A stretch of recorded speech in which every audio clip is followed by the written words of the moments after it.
Hello. Turn down the lights and get comfy.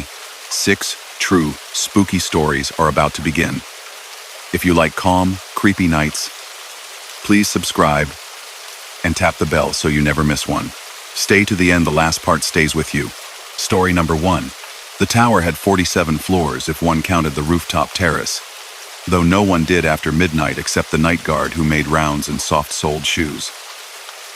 He liked the quiet. He liked the way the building's hum pulled all the separate offices into one long sleep. On the Friday it happened, the last suit left at 8:13 with a polite nod and a brief apology for running late, as if lingering past sunset were a trespass. By 9, the lobby marble had eaten the last of the footsteps and returned to its usual calm. Evan logged the hour with a short line in his notebook. Friday. All clear, lobby, and made his first ride up. He checked doors, scanned rooms, glanced at desk screens, still glowing with spreadsheets and calendars, and as always, turned off the coffee warmers that corporate forgot to switch off. The elevators were new and quiet, a soft chime for each floor, and a polite sigh at every stop. The building always carried itself like someone who knew how to whisper in a crowd. At 11:57, the chime sang 12 times. He stopped in an empty corridor and listened. The clock over conference 4B insisted on 11:57. His phone agreed. He stood very still, as if being quiet might coax time back into place, but the chime had made its point. It fell quiet again. The air holders on the ceiling pushed out their slow breath, uninterrupted. It could be a test, he thought. A maintenance ping, some scheduled check no one told him about. He wrote it down in the log. Midnight chime early. All floors normal. When he closed the notebook, the binding made a small dry sound that seemed too loud on the carpet. On 24, the hallway lights dimmed into their after-hours mode, a fraction too dark. He stepped past the framed photographs of smiling teams from eras of haircuts and phone cords, past doors with frosted glass that gave his reflection back to him as a ghost in a suit he didn't own. In the corner office, the screensaver caught motion from his passing and woke. A blue dot sailed slowly across a black sea. He turned it off and smiled at himself for doing it, as if the dot were alive. The elevator panel had always bothered him for a reason he couldn't place. Maybe it was the missing 13 replaced by M, a mechanical level that felt like a narrow steel throat. Or maybe it was the way the numbers blinked a fraction before the doors closed, as if they needed to gather themselves before sending him anywhere. He pressed L for lobby, then changed his mind one more pass. Floors 30 to 35, where the lighting sometimes clicked like faraway insects. The doors didn't close. He waited, thumb hovering over the button he knew he didn't need. The dings were polite. The doors remained open on a hallway that felt a shade longer than it had moments ago. He stepped out and checked the sensor. A flick of his hand made the edges glow in acknowledgement. He eased back into the car, and the doors complied. The panel showed a floor he had never seen. 20R. It glowed softly, a guest at the party of numbers. He stared, then blinked, and it went out. He rubbed a thumb across the plastic like that would catch the trick. Nothing. When the car reached 30, the doors opened into an unbroken pane of glass, the night city pressing its map up to him. He smiled despite himself. The building was old enough to have moods. On 35, something faint moved under the silence. He stepped out and listened. It was the sound of wheels rolling on carpet, a chair sliding an inch. Then another. He cleared his throat, a habit, and said the line the job gave him. Security. No answer. He followed the sound past cubes, where hoodies hung like empty people, and mugs waited like patient faces. The sound didn't grow louder so much as closer in the way fog closes and nothing changed. And then everything was near. He found the chair in a small room with no windows, just a whiteboard with a fading scrawl of jargon. The chair faced the corner. He put a hand out and stopped it, more to prove it would than out of any need to keep it still. The motion died. He turned the chair toward the desk. The impression in the seat was warmer than the rest of the room. He let the chair go. It didn't move. His radio made a small sound, the soft rush of someone pressing their button halfway. Lobby, a voice said, not addressing him, just naming a place like a thought spoken by mistake. He lifted his radio. Go ahead. Static. Not the empty kind, the echoing kind. a reflection of voice never spoken. He set the unit back on his belt and left the chair as he'd found it, facing the corner. The carpet accepted his steps with the same quiet sigh as always. He found the first odd print in the stairwell, somewhere midway between 35 and 34. A hand had brushed the painted wall and left the light-splayed print that clean dust makes when forced to choose between staying and not. The fingers were too far apart, as if stretched, as if someone had leaned standing too tall on a step too narrow. He touched the wall and felt the usual cool chalk of paint. He set a small strip of blue tape below the print with the word "Mark" in tiny block letters. It always mattered to leave something measurable behind. He descended, opened onto 32, and immediately closed again when he caught a smell he couldn't place. Not rot, not perfume, something like cold coffee poured onto paper. He tried 31. The smell was there too.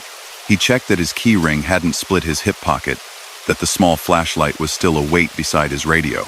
Back in the stairwell, he paused to write in the notebook. Unusual scent on 30, 1/32. We'll check with morning staff. He tucked the pencil behind his ear and then stopped. He didn't put it there. He pulled it free and wrote that down too. When he descended 2 more flights, the door swung easily open to 30, and the air returned to its usual neutral. He walked 2 loops, checked copier rooms and the glass doors to side offices. In a kitchenette, a tiny red light blinked on a fridge with a note. Please don't unplug. He left it. He left everything. No chair rolled. No radio whispered. The hum of air stayed a hum. The logbook waited for him back in the lobby, but when he opened it, he found a line that was not his. It was written in the same upright, careful hand, the H's and T's closed fully like someone who learned to write under watchful eyes. It said, "Don't follow your echo." He shut the book as if that might push time back into its box. He opened it again, and the line remained. He turned the pages slowly backward and forward. His entries were as he had left them. The page with the warning was new. He pressed his palm to the paper and felt nothing but paper. His phone, left face down to keep light off the marble, buzzed once. Unknown caller, instantly gone. The tower's lobby doors reflected the street's sleeping lights back into the room, and for a moment, his own figure returned to him in that reflection as something waiting to cross. He closed the notebook and set it under the desk, as if the desk could be heavy enough to keep words in place. It was 12:43 by the time he told himself he'd make another proper circuit, slow and methodical. The building wanted to be counted, room by room, to reassure itself that nothing out of place had been permitted to exist. He rode to 24 again. He stepped out and met his own reflection. The dot had returned to the black screen, even though he turned it off. It moved differently, slower, then very deliberately came to a stop where his face would be if he stood in the glass. He stepped aside. The dot paused, then carried on. He pulled the plug. The dot remained a moment longer than it should have, and then vanished with the screen. In the east stairwell, he pressed the bar and stepped into a column of cool air. The building kept 2 stair cores. This one was narrower and older, with numbering stenciled decades ago. He counted the landings and watched the painted numbers go past. 24 down to 20, 3 down to 22.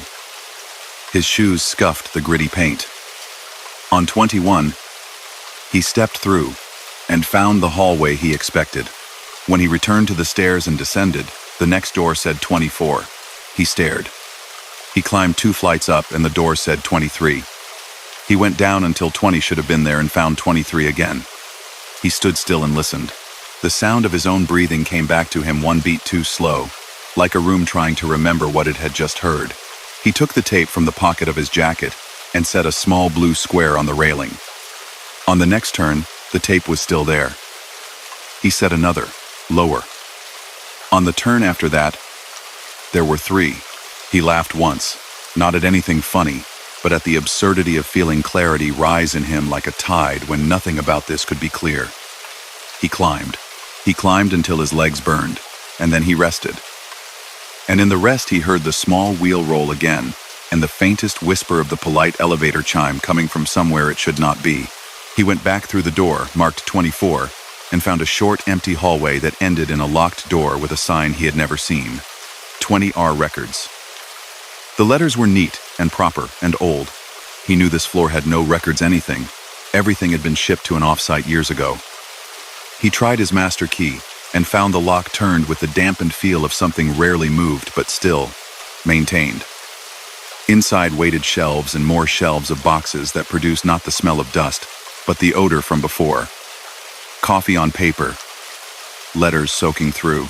He pulled a box forward and found files labeled in a hand much like his own. He read a date that had not yet arrived.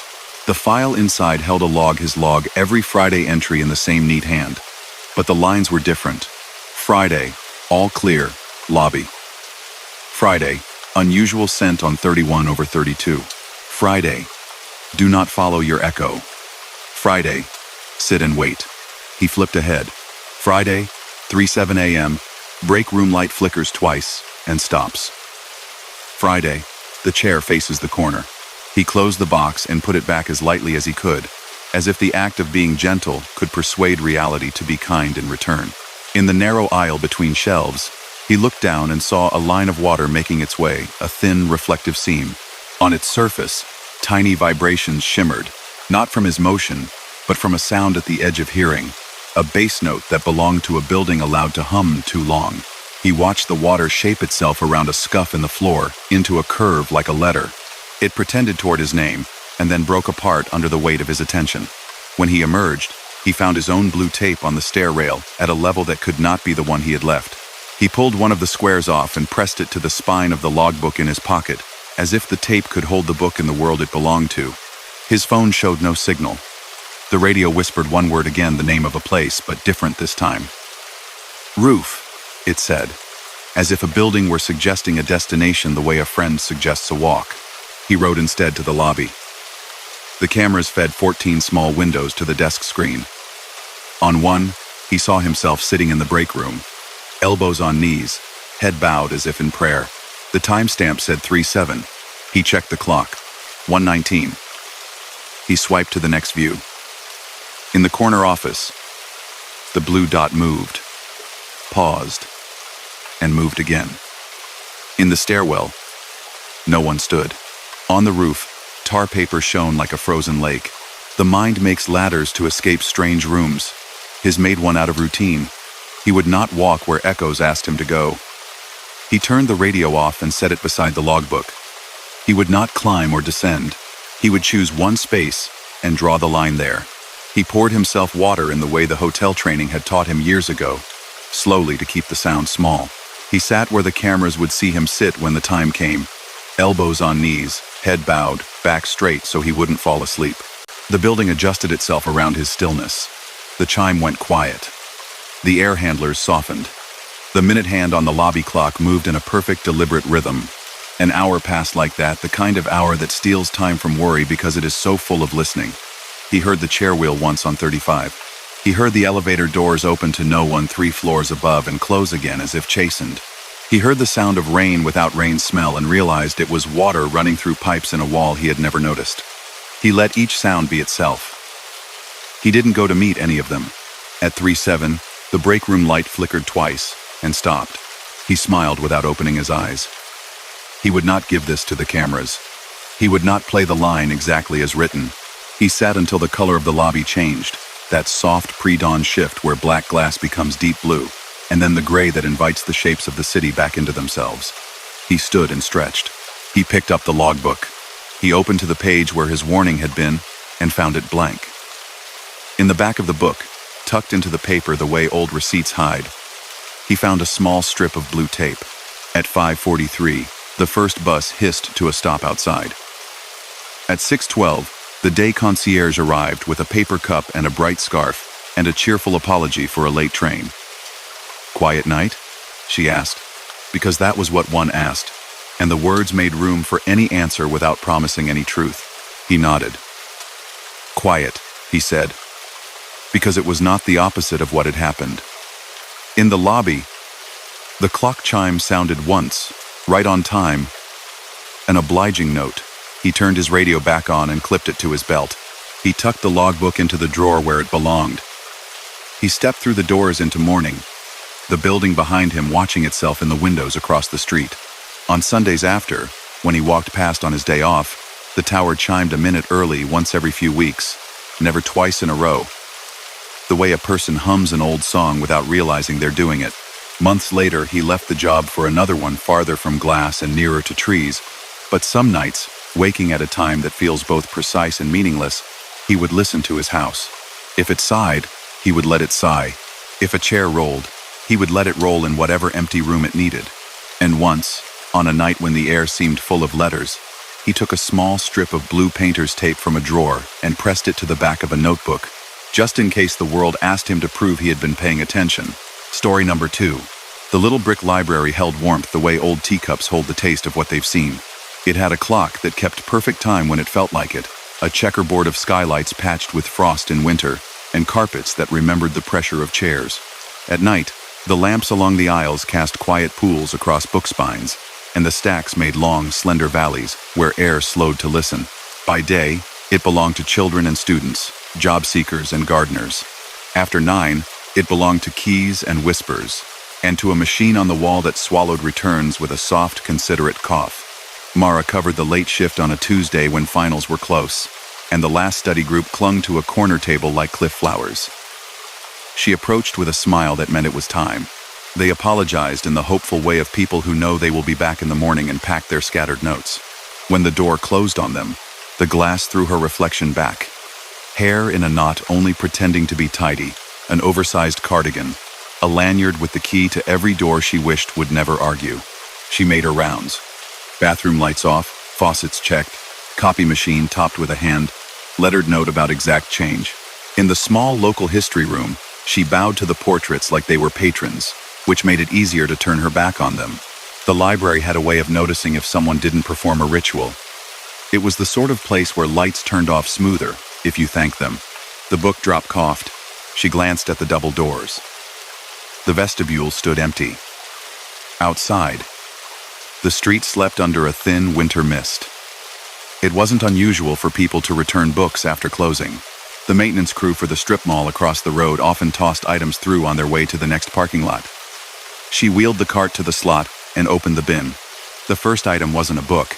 It was a laminated card, old-fashioned, rounded at the corners, with the library's crest from 3 redesigns ago, and a list of quiet hours, 12-12-5. Null, null. Someone had written under it, in precise block letters, "Shelve yourself carefully." She flipped it over. On the back, another line, "Avoid shortcuts between 800 and 900 tonight. Pranks like the library the way cats liked boxes." She set the card aside and told herself that.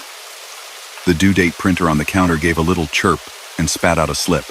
It had no patron name, just a date 30 years in the past, and the words, in the fixed font of official forms.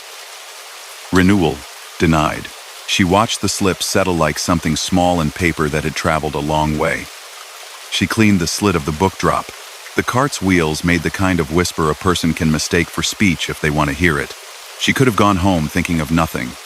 She could have told herself a teenager had played with the label maker, and someone had taped an old card in some back room, and gravity had taken it now. But the library liked to talk in arrangements. Books she had spent all afternoon hunting would be in the first place she looked the next day. Empty chairs faced the aisle like they had been listening to a story that had just ended when she wasn't there. The building collected intention like other places collect dust. The printers quieted. The HVAC nudged a little more warm air against the ceiling. She felt the night come down like a soft shawl and knew her work was to keep it from slipping. She set the laminated card under the desk in a neat row with pens, staples, a roll of soft tape. She wiped the counter in circles as exact as the clock face she wished would choose one tempo and keep it. At 9:33, the book drop coughed again. Something slid down with the slow authority of a hardcover. When she opened the bin, she found a book that belonged to the library. Yes, but not to any catalog she knew. The call number was 001. 9 general mysteries, and the title read, Quiet Customs, Notes on Sound in Public Rooms. The author's name wasn't a person so much as a place. Stack aisles. Inside, on the checkout slip, someone had stamped not dates but hours, 11/11/11/222. The last line read, Only if you must. She carried it to the desk. and opened to where the spine wanted to settle. The chapter began. Walk the decimals. The building prefers it. It went on about harmonics of air, how bound pages make a gentle instrument, how voices travel along narrow aisles and get tired on their way. It advised not whistling after one, and said, never cut through poetry to reach history, not on nights when the fog holds to the eaves. The gap between the two is small, and something larger likes to stand in small gaps. Mara closed the book softly. She wasn't the kind to spook at old rules. She also wasn't the kind to invite foolishness to dinner. She fetched the step stool and changed the burned-out bulb that had given mystery its twilight for 3 shifts. The light came on and made the spines flash briefly, like a shoal of fish. The intercom crackled and played the familiar recording, her voice cheerful. We're closing in 10 minutes. She paused. She hadn't made a new recording.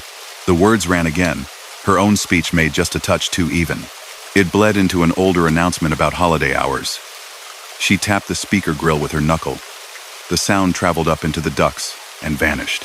While she tidied, one of the rolling ladders at the end of biography crept an inch. She saw it out of the corner of her eye and pretended she hadn't. Exercises in dignity serve everyone. Her phone, upside down on the desk to keep it from flashing the night open, buzzed with a notification from the main branch's staff, Slack. For closers, please be mindful of the drop late tonight. System maintenance. No further detail. She typed back, copy. Her words, once sent into the ether, looked small and nervous. The book drop coughed for a 3rd time. She expected a rain of crumpled receipts and the odd DVD case. Instead, a small brass desk bell slid into the bin. It wasn't a library bell. It belonged on a counter in a town with 1 road. It had no patina, yet somehow looked old. A tag tied to the tiny arm said, "Ring only if lost." She set it beside the book about customs as if the two were related, which felt less silly than admitting some part of her wanted them to be. The clocks in the staff room and the reading room disagreed by a minute. She split the difference and called it past. The building's usual night breath, deep and paced, arrived. She decided to walk the decimals. Not because the book had told her, because it was a good order when alone. She started at 000, where big grayscale compendia stared with a seriousness that made jokes die quietly. She whispered shelf numbers as she moved, like counting steps across a dark field.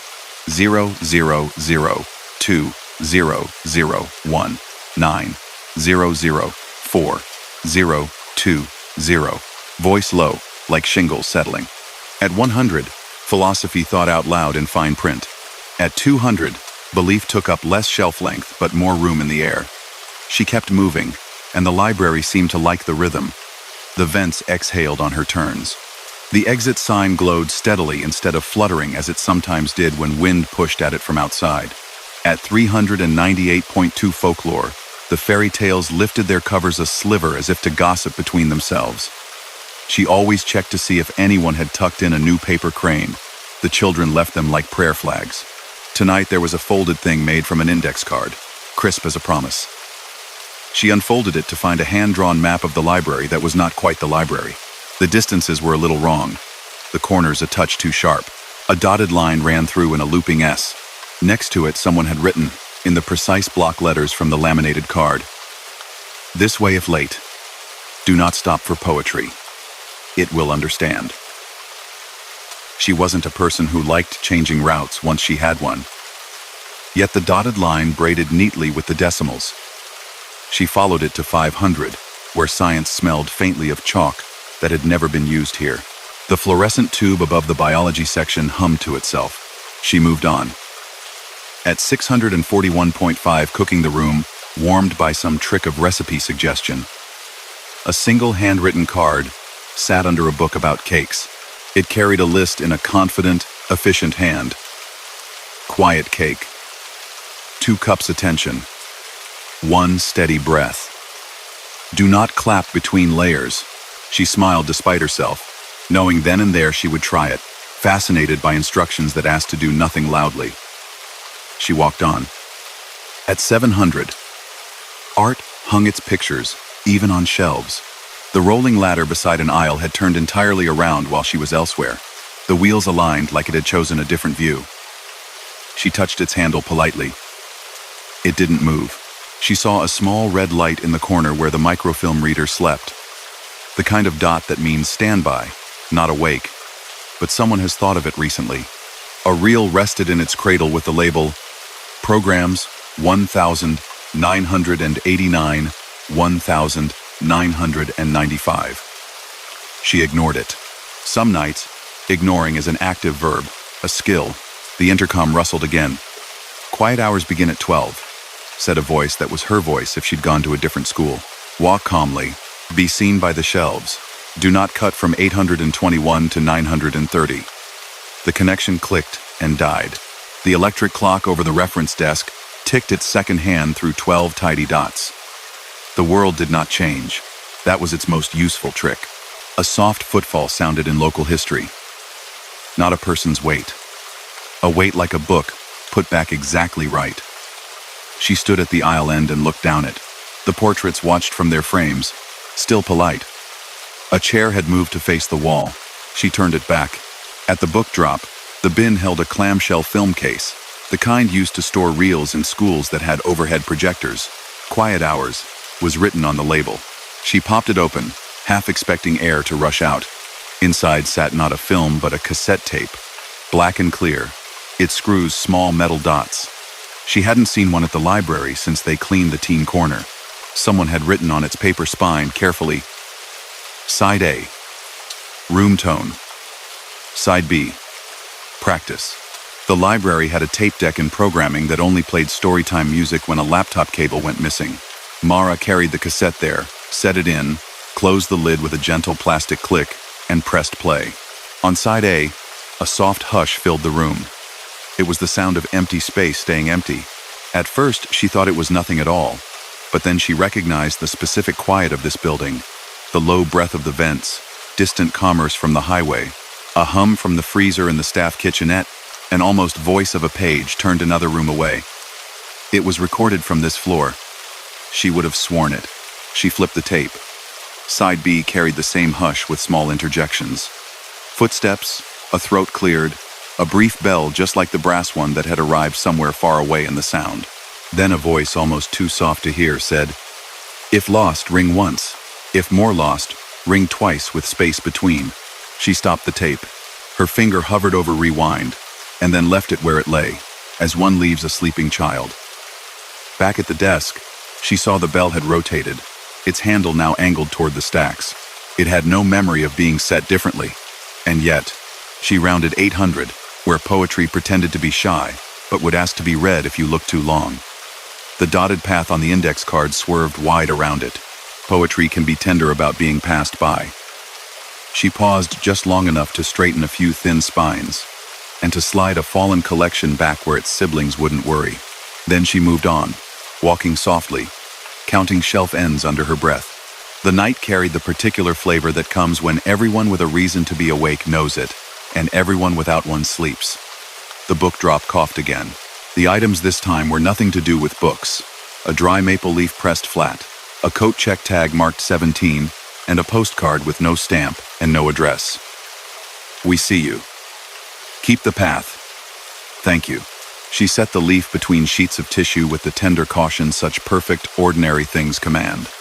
She placed the coat check tag on the counter, as if someone might come for it before morning.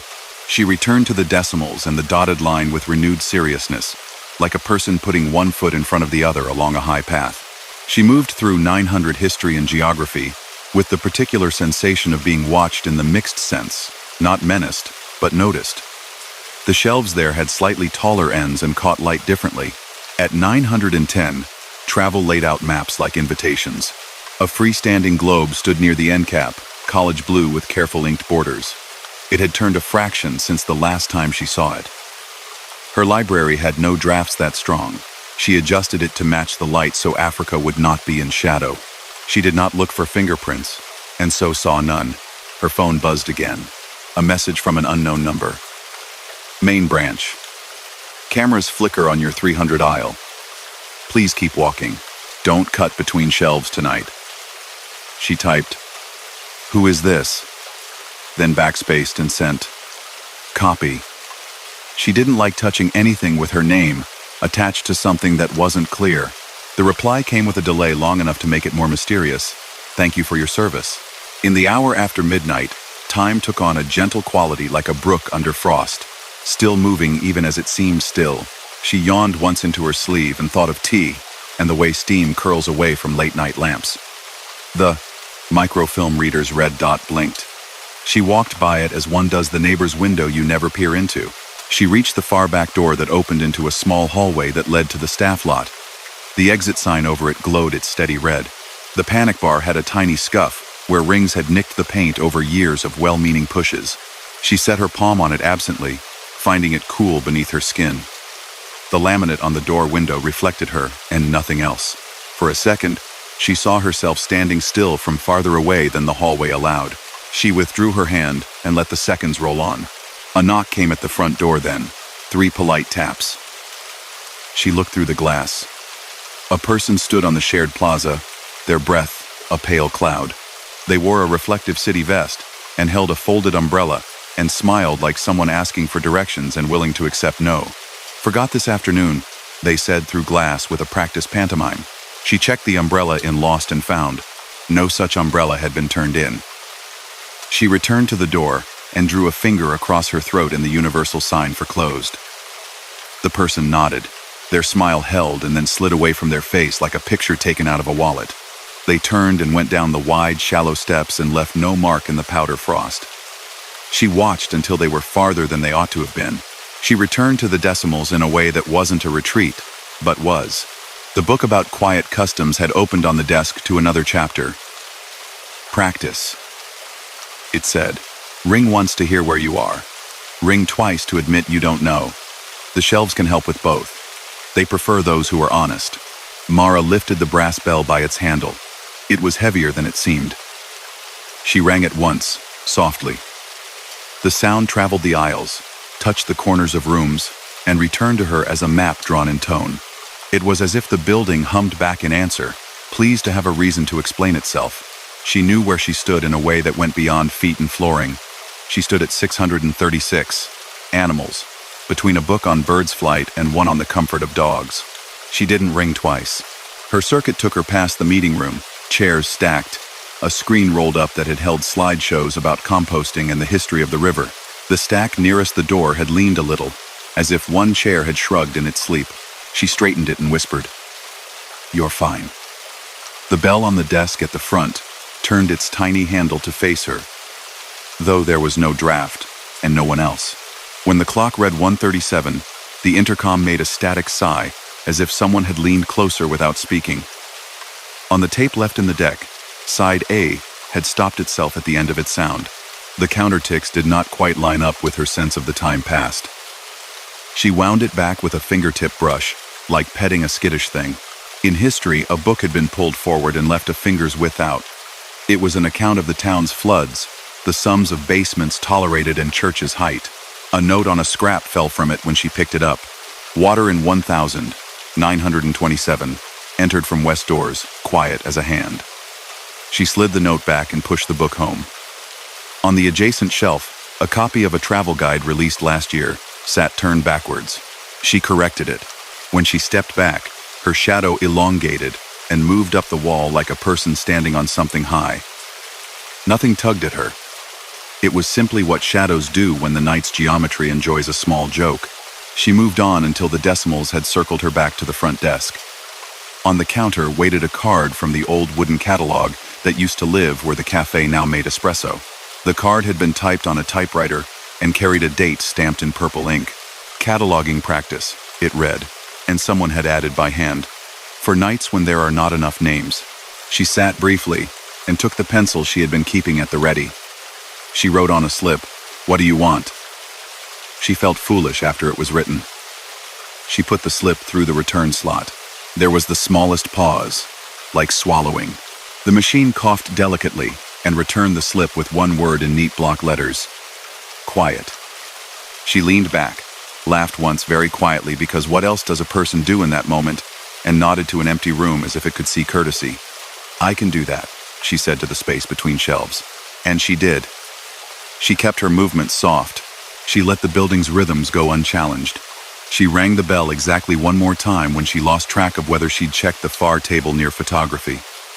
The sound unrolled and brought her back. The dotted line on the map accepted a small deviation without complaint. At 2:04, the microfilm reader's light clicked on of its own accord. A strip of film rolled across the glass without a reel turning and showed a schematic of the library utterly unfamiliar in that it was the same and not the same. Each aisle had a time written on it instead of a name. 12:44, 1:19, 2:52. She put a hand on the switch, and the light obeyed, turning, and the image went away. When she stepped back, she heard the turning of a page somewhere, like someone agreeing. The hours rounded themselves the way marbles settle into a jar. She found a fallen bookmark and placed it beside the register. She lifted a child's mitten from beneath a reading chair and set it in the bin by the door. She stood at the bottom of the narrow stairs that led up to the staff closet where the light bulbs lived, and felt a coolness come down, as if those stairs were longer than they looked. She chose not to climb them. They could have their extra length tonight. She had bulbs enough. When a thin line of gray showed itself above the plaza's shops, the book drop fell quiet for good. The front doors fogged less at the edges. Somewhere beyond the walls, a bird made the kind of sound birds make before they mean to. The exit sign looked less like a watchful eye and more like a sign again. On the front desk, the book about customs now lay face down, so as not to weigh on its own spinal binding. A small strip of paper stuck out of it, marked with pencil. Next, aisles and weather.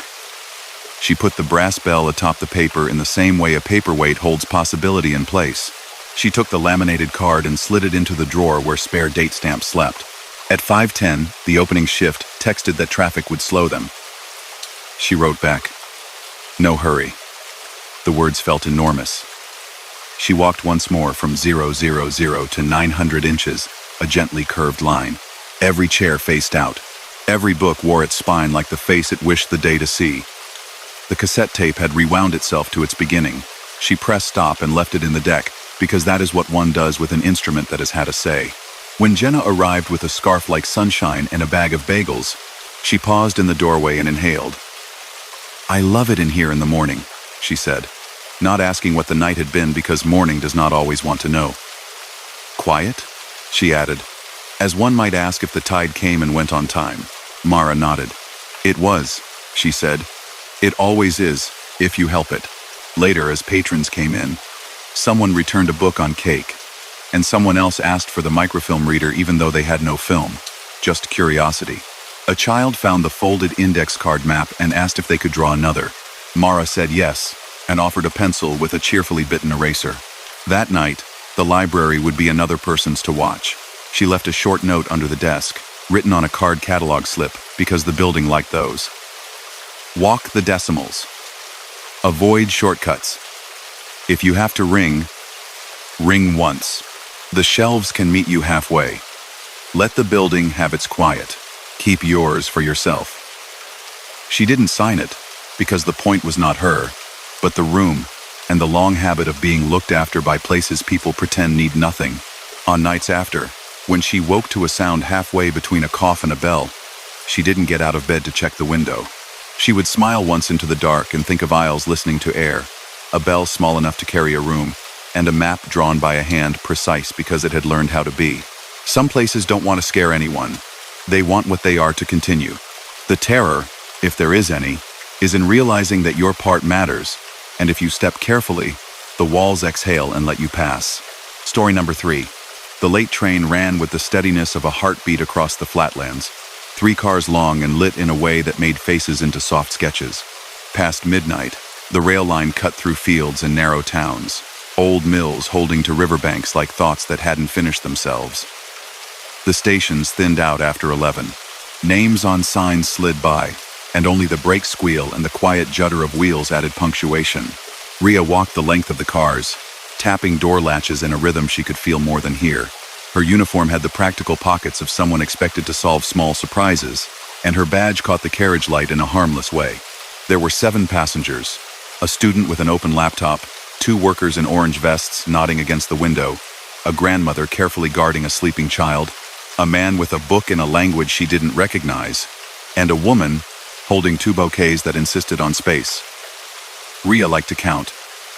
Counting made distance into something she could hold. At the end of car B, the passenger display that showed "Next stop" blinked to the line she knew by heart. Thorn Road. It said, "Arrival 047. Then the font softened, blinked again, and another name appeared. East Siding. She had never seen it. The time to it was exactly 1 minute longer than Thorn Road. Then it blinked back. Thorn Road returned. She waited to see if it was a fluke. The display stayed loyal to the timetable. She stood in the vestibule and pressed the intercom to the cab. The driver's voice came back warm and alert. "All quiet?" "Yeah," she said. "My piss is playing tricks." For a second it said East Siding. "That a new thing?" "Not on my board," Malik said. He had driven this route for 8 years, enough to know when something new appeared. "Signals are standard. We're set to pass Thorn Road, then Havering." "Copy," she said, and lifted her finger, not sure why she whispered to the intercom when the car was almost silent. She glanced at the manual switch that can, in a pinch, force the doors to lock tight. She didn't touch it. They whistled through a halt, where only a single bench waited under a light stubborn against wind. The student's laptop threw a rectangle of strange daylight across their face. Rhea checked the coupler between cars and felt the train tug her shoes in tiny ways, like an animal nudging a hand. At 043, the announcement triggered itself. "Next station, East Siding," said the familiar recorded voice that handled all such news. It spoke the words, like any other. Thorn Road stood unread on the list below, and did not argue. Rhea watched as the words traveled down the screens in every car, as if the building blocks of the route had slipped. The bouquets woman glanced up, then down. The orange vests men did not stir. She called the cab again. "Now my auto says East Siding. Did control push anything?" "No. My panel still says Thorn Road is a pass. Next stop Havering," Malik replied. "Run check?" She stepped onto the small fold-down seat by the door window and pressed the reset beneath the display. The screen went blank in the friendly way of machines that are off thinking. When it returned, it showed a route diagram that looked older blocks of stations, tiny dots, simple lines. All along the bottom, in small letters, someone seemed to have added, "Request stops by hand signal only." Rhea frowned. No one used hand signals anymore. The word East Siding hovered between Thorn Road and Havering like a word scribbled into a margin. She radioed Malik. Resetting it changed the look. It's showing hand signals, and it put that same name in between. "Proceed as signaled," Malik said, a phrase meant to reassure. "We'll go by the boards." They slid past barns and hedges. The tracks here bent in a narrow curve, and the view from the window opened to flat water, reflecting the moon somewhere behind a cloud. Reeds trembled, as if telling secrets. The child under the grandmother's coat shifted and turned toward the aisle where the carriage lights lived. The speed bled gently, no brake noise, just the quiet drag of decisions made somewhere in the wiring. Rhea tightened her grip on the overhead rail, because the train felt like it was preparing itself the way people do before they say a difficult thing. She called the cab before Malik could. "Are we slowing?" "Not by me," he said. "We've still got a green for Thorn Road." "Are your doors showing okay?" She glanced at her door interlock panel. The lights were all a neat green necklace, secured. She felt the train ease again, a subtle giving up of momentum. Outside, a metal sign on a post flashed past. She couldn't read it, only saw the compensation brackets on its back. The trackside lamps here were different, older, casting cones splashed by moths. Then she saw it. On the left side, beyond shallow water and a row of poles, a platform assembled itself out of nothing, or maybe it had been there, and she had never looked right at it. Long, narrow, with a plank edge, and a small shelter with a roof that sloped low like a person ducking. She caught a sign. The white letters faded to chalky gray. The first word was east, and the second could have been anything ending in ding. The train slowed to the speed that makes wheels mutter and anyone standing sway. Her hands moved before she thought. 1 to the Sally switched the manual the operator uses when the automatic betrays one to the radio. "Cab, we have an unscheduled platform on the left," she said. "No stop," Malik said immediately. His tone wasn't sharp, but it held a line. "No one's authorized there. Doors remain closed." We're not at a designated station. Ria's finger hovered near the override. Old training clashed with the human instinct that tries to match a thing in the world. The door beeper didn't sound. The safety loop didn't relax to allow them to open, and yet the indicator above the left doorway flickered once, a softened green, as if to ask if it should. A figure stood on the platform. Not a menace, not a phantom. Just a person bundled into a coat. A hat pulled down. Hands wrapped around a bag that had been mended more than it had been bought. He looked like what anyone looks like waiting after midnight in no places. He glanced up as if he'd known this might be his night. Ria felt the tilt inside that comes when a person's job is to keep the train doing what it should, and the room offers a thing it does not. The announcement system clicked open again on its own. "We will be stopping at East." A voice began, then cut itself. Silence arrived with more presence than most sound. The view of the platform moved backward. The man did not raise a hand. He did not step forward. He simply watched, as one might watch a ship pass, and know that next time you will come earlier to the pier. They rolled away. Ria's body released the tiny held breath she hadn't been keeping on purpose. The door lights glowed steady and clean. The bouquet stems trembled in their paper wrap as the air moved. The student lifted their head, blinked, and went back to whatever the screen showed. "Control is looking at your feed," Malik said. "They saw the PIS change too. They want us to keep to signal and path. That's all." "Okay," Ria said. She looked back through the glass. The platform was a line now, a thought held too briefly to remember its words. Water welcomed back its quiet. Thorn Road rolled by without delay, dark except for the orange glow of distant sodium lights. They didn't stop. They didn't have to. A fox took the crossing path at an easy gallop and returned to the hedgerow with something like purpose. Ria walked the cars and counted again. Not people this time, but small known things. A lost scarf folded on a seat end. The bin for bottles empty and clean. The advertisement for a weekend fair sale curling at a corner. In car A, on the shelf where the train company left booklets, an old pamphlet had been tucked into a gap. It looked like it had escaped from a drawer. Guards notes. Unstaffed halts, 1,987, said the cover in sober gray type. She flipped it open to a page worn to softness and saw instructions that weren't quite familiar. At request halts, remain in carriage at night unless a hand signal is displayed by station personnel. Accept platform lamp dip as substitute for hand if visibility poor. Do not open doors on sight of persons alone after the appointed hour. They will be assisted by morning in a safer manner.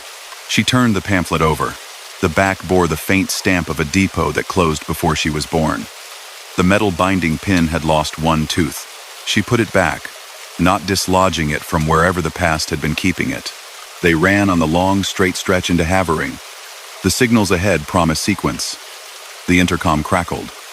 Control spoke this time in clipped clarity meant to travel. 4, 1, 2. Be advised. Minor interference on passenger information on the branch. Maintain planned.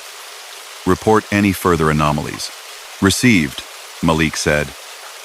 He sounded as he always did when faced with something that wanted him to vary. He didn't. Havering welcomed them with a properly lit platform and a sleepy station clock that agreed with Ria's watch. They stopped. Doors released with the familiar thump. The flowers woman stepped off and lifted the bouquets into the new air like she was saying something to someone not there. The student stayed. The grandmother shifted. But the child slept. The two workers stirred like the waking of heavy engines and remained planted. The man with the unknown book closed it between pages without a bookmark. A small act of bravery. An older woman boarded wearing a neat coat and carrying a round hat box like a punctuation mark. She smiled as if she knew Ria without having to. Harrowmead? She asked. 2 stops, Ria said. You've done this run. Yes, the woman said. Before it was painted this color. They departed. The night deepened into its particular late. The view outside became less place and more tone. The heater under the seats clicked in a trickle pattern. Ria liked this hour because the train and the land were honest with each other, both too tired to pretend to be day. Ria was good at tired. The bell code between guard and driver sounded in the cab wall, the old one that traveled by wire, 2 short rings. The code? Chart. More decoration than practice now, said 2 rings meant, ready to start. She wasn't near the button. She held her hands out as if someone had jostled around her and might apologize. Was that you? Malik asked before she could say it wasn't. It wasn't, she said. Something's playing old games. Noted, he said. It wasn't that he didn't believe in old games. He just believed in his train more. A signal ahead showed double yellow, then single, then opened in patient green. They hummed through a cutting where rock walls wrapped the line, as if the earth were hugging the rails close. The display in Car B, which had held steady since Thorn Road, flickered and wrote itself into old type again. Next. Parish halt, it said. Then crossed out the words with a digital bar and wrote, closed. It held there too long to be a glitch. Rhea found herself placing her fingers on the door release panel, feeling for the shape of the buttons like one feels a familiar key in the dark. The train shivered once in the way a car does when it chooses a path at a junction. Rhea knew the schedule and the sound of the route. It was the kind of knowledge you can lean back into without thinking. This sound was slightly misaligned. The noise of steel slid toward the left, as if they had been guided onto a bypass or auxiliary line. There was no sensation of danger, only of else. Did we take a loop? She asked. We shouldn't have, Malik answered, and she could hear him breathing the way people do when they put their certainty against a new fact. Signal cleared us straight. Track circuit shows we're still on Main, but I'm looking at a marker I haven't seen in years. What kind? Whiteboard with a black slash. We pulled those when they changed procedures. The passenger display did its slow blink. East siding returned, crisp in its strange rightness. Rhea stepped to the window and tried to see beyond the reflection of the car. The rails outside shifted to a set that looked clean but not new, like something used by people who took care of things because no one else would. The speed fell again, not by break, not by intention, but by agreement. On the left appeared the same long, narrow platform. This time she saw the small shelters inside. A bench, a timetable holder with a glass front cloudy with age, and a metal post carrying a lamp with a green shade. The lamp held steady.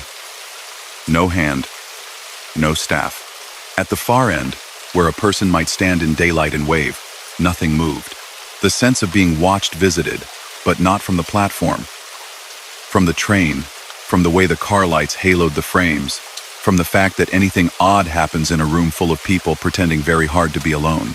The elderly woman with the hat box lifted it onto her knees and watched the door, not the platform. Her face didn't carry fear so much as knowledge that she had become too old to be surprised by certain categories of weather. She caught Rhea's eye and said conversationally, "We didn't stop here at night. Not then. Not now. The bell used to ring of its own accord if you sat long enough." Rhea nodded instinctively as if they were discussing an alley with a bad pothole.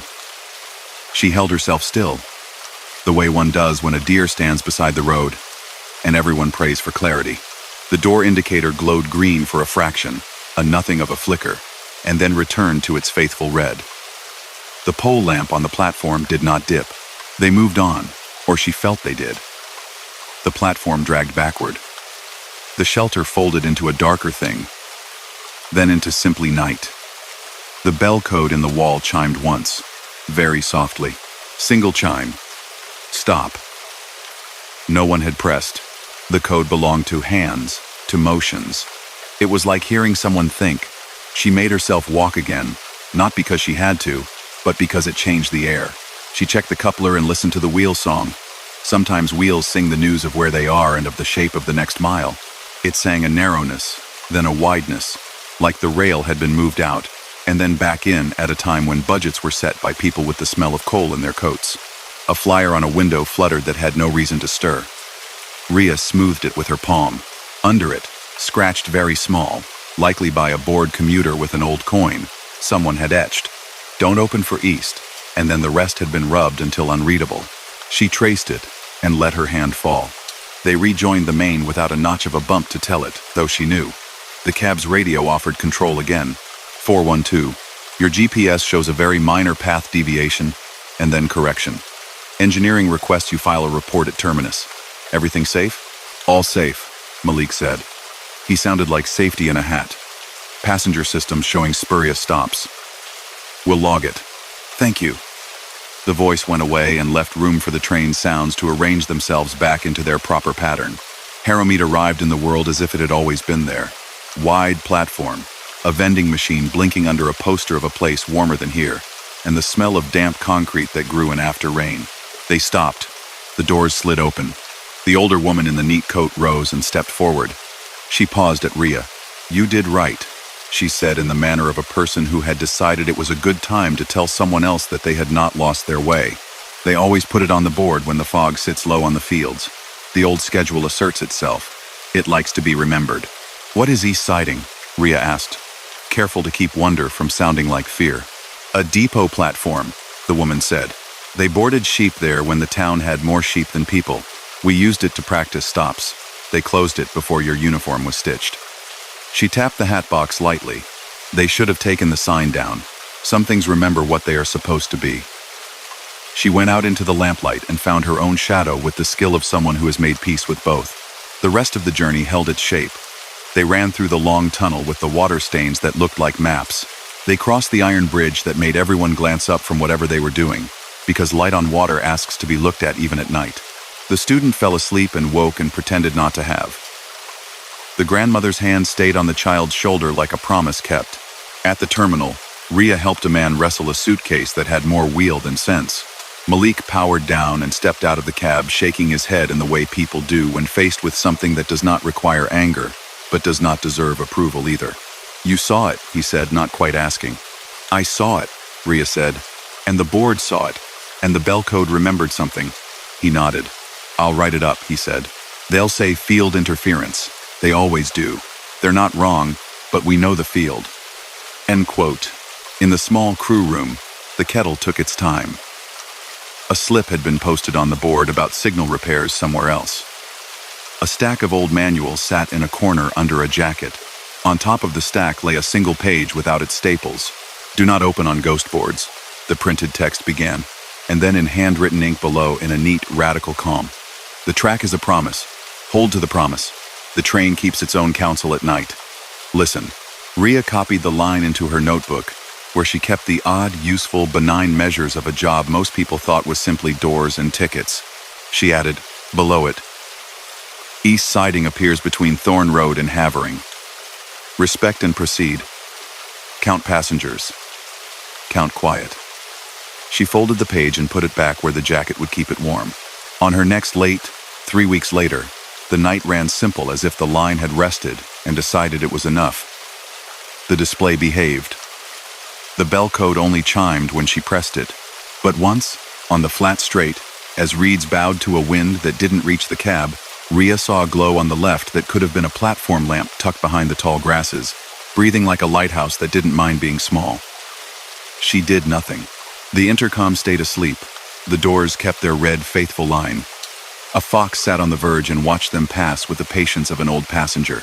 Rhea counted the seats, the tracks, the breaths between stations, and arrived on time without extra stops in a night that did not require her to explain itself to anyone. When she takes the train as a passenger now and then, on the way to a morning appointment or back from a late one, and the display flickers a name that never made the map, she doesn't mention it to the person next to her.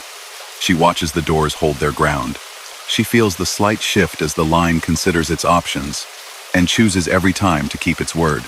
And once, not long ago, when fog lay like wool over the marshes, she saw a figure on the wrong side of nothing, patient and unworried, as if in that person's world the schedule had simply always put their stop there. The train ran on. The figure kept their place. Everyone in the car had the gentle sense that something had happened that would not disturb their rest. Story number 4. The hillside house was a line of glass drawing a horizon indoors. It leaned into the view the way a person leans toward a window when it rains, and it kept its own weather with shades that settled like soft eyelids. All of it ran on a system that spoke in polite tones from hidden speakers and moved doors along quiet tracks when asked.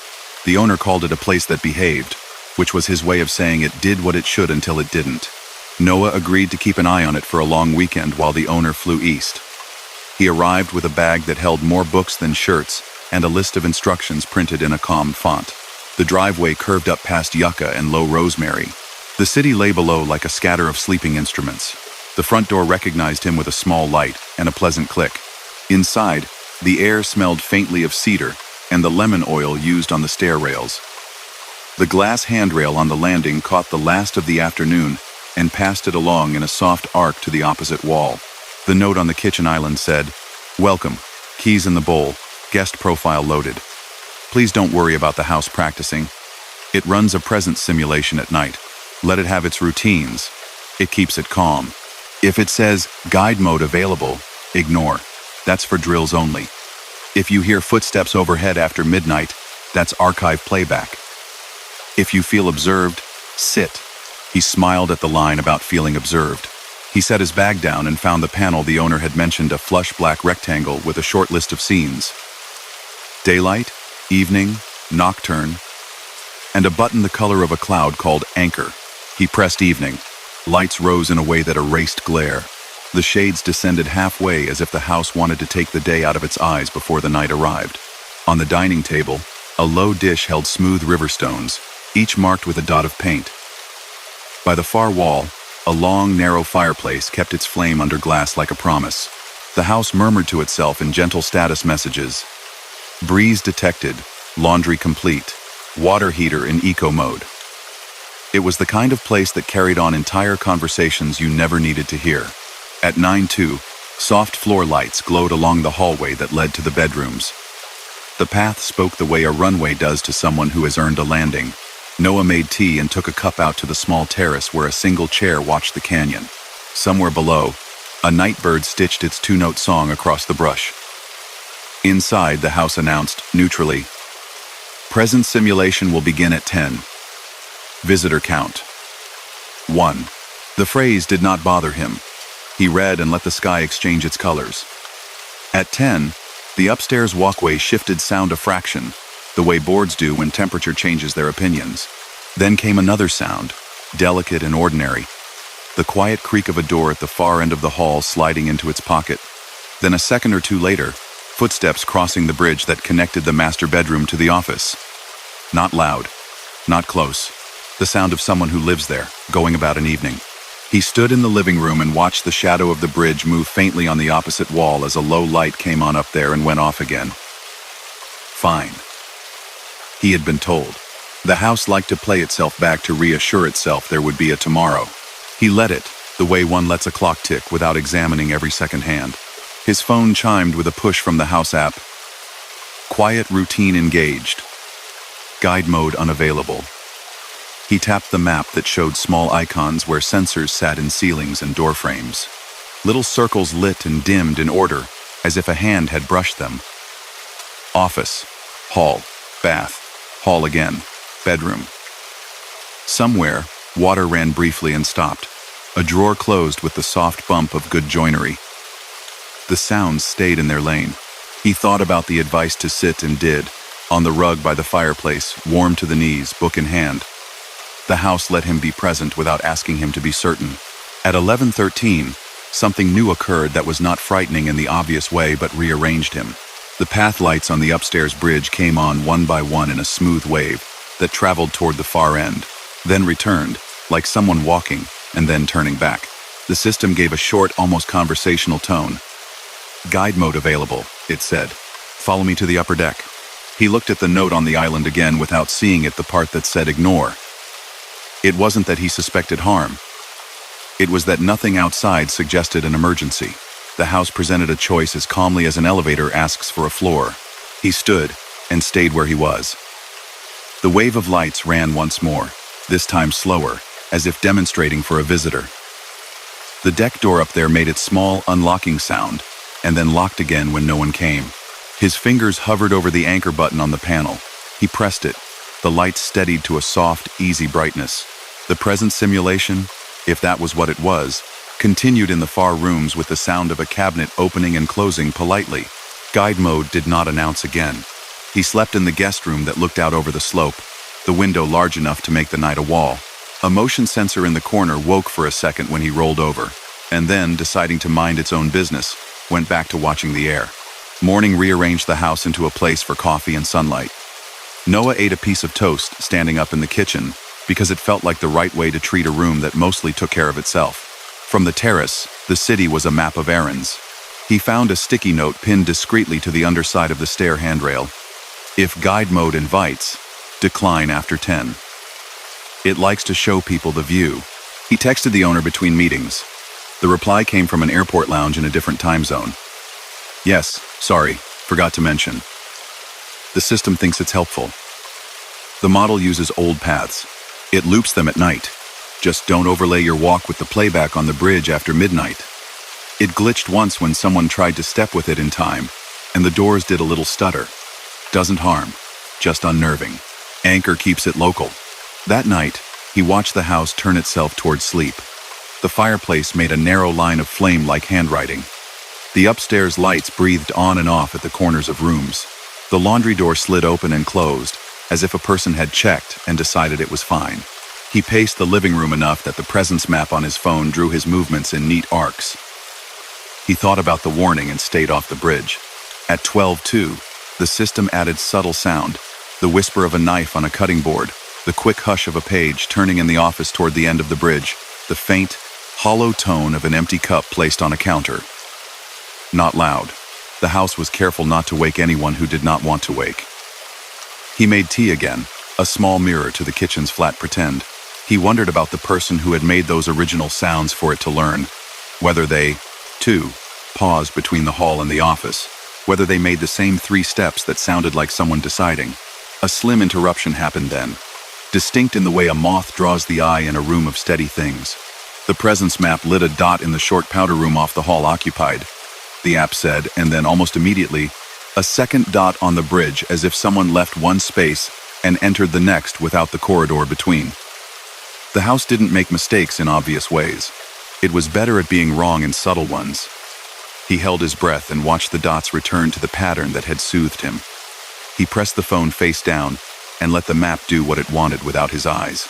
The system offered guide mode available again at 1:10 with the same reasonable voice.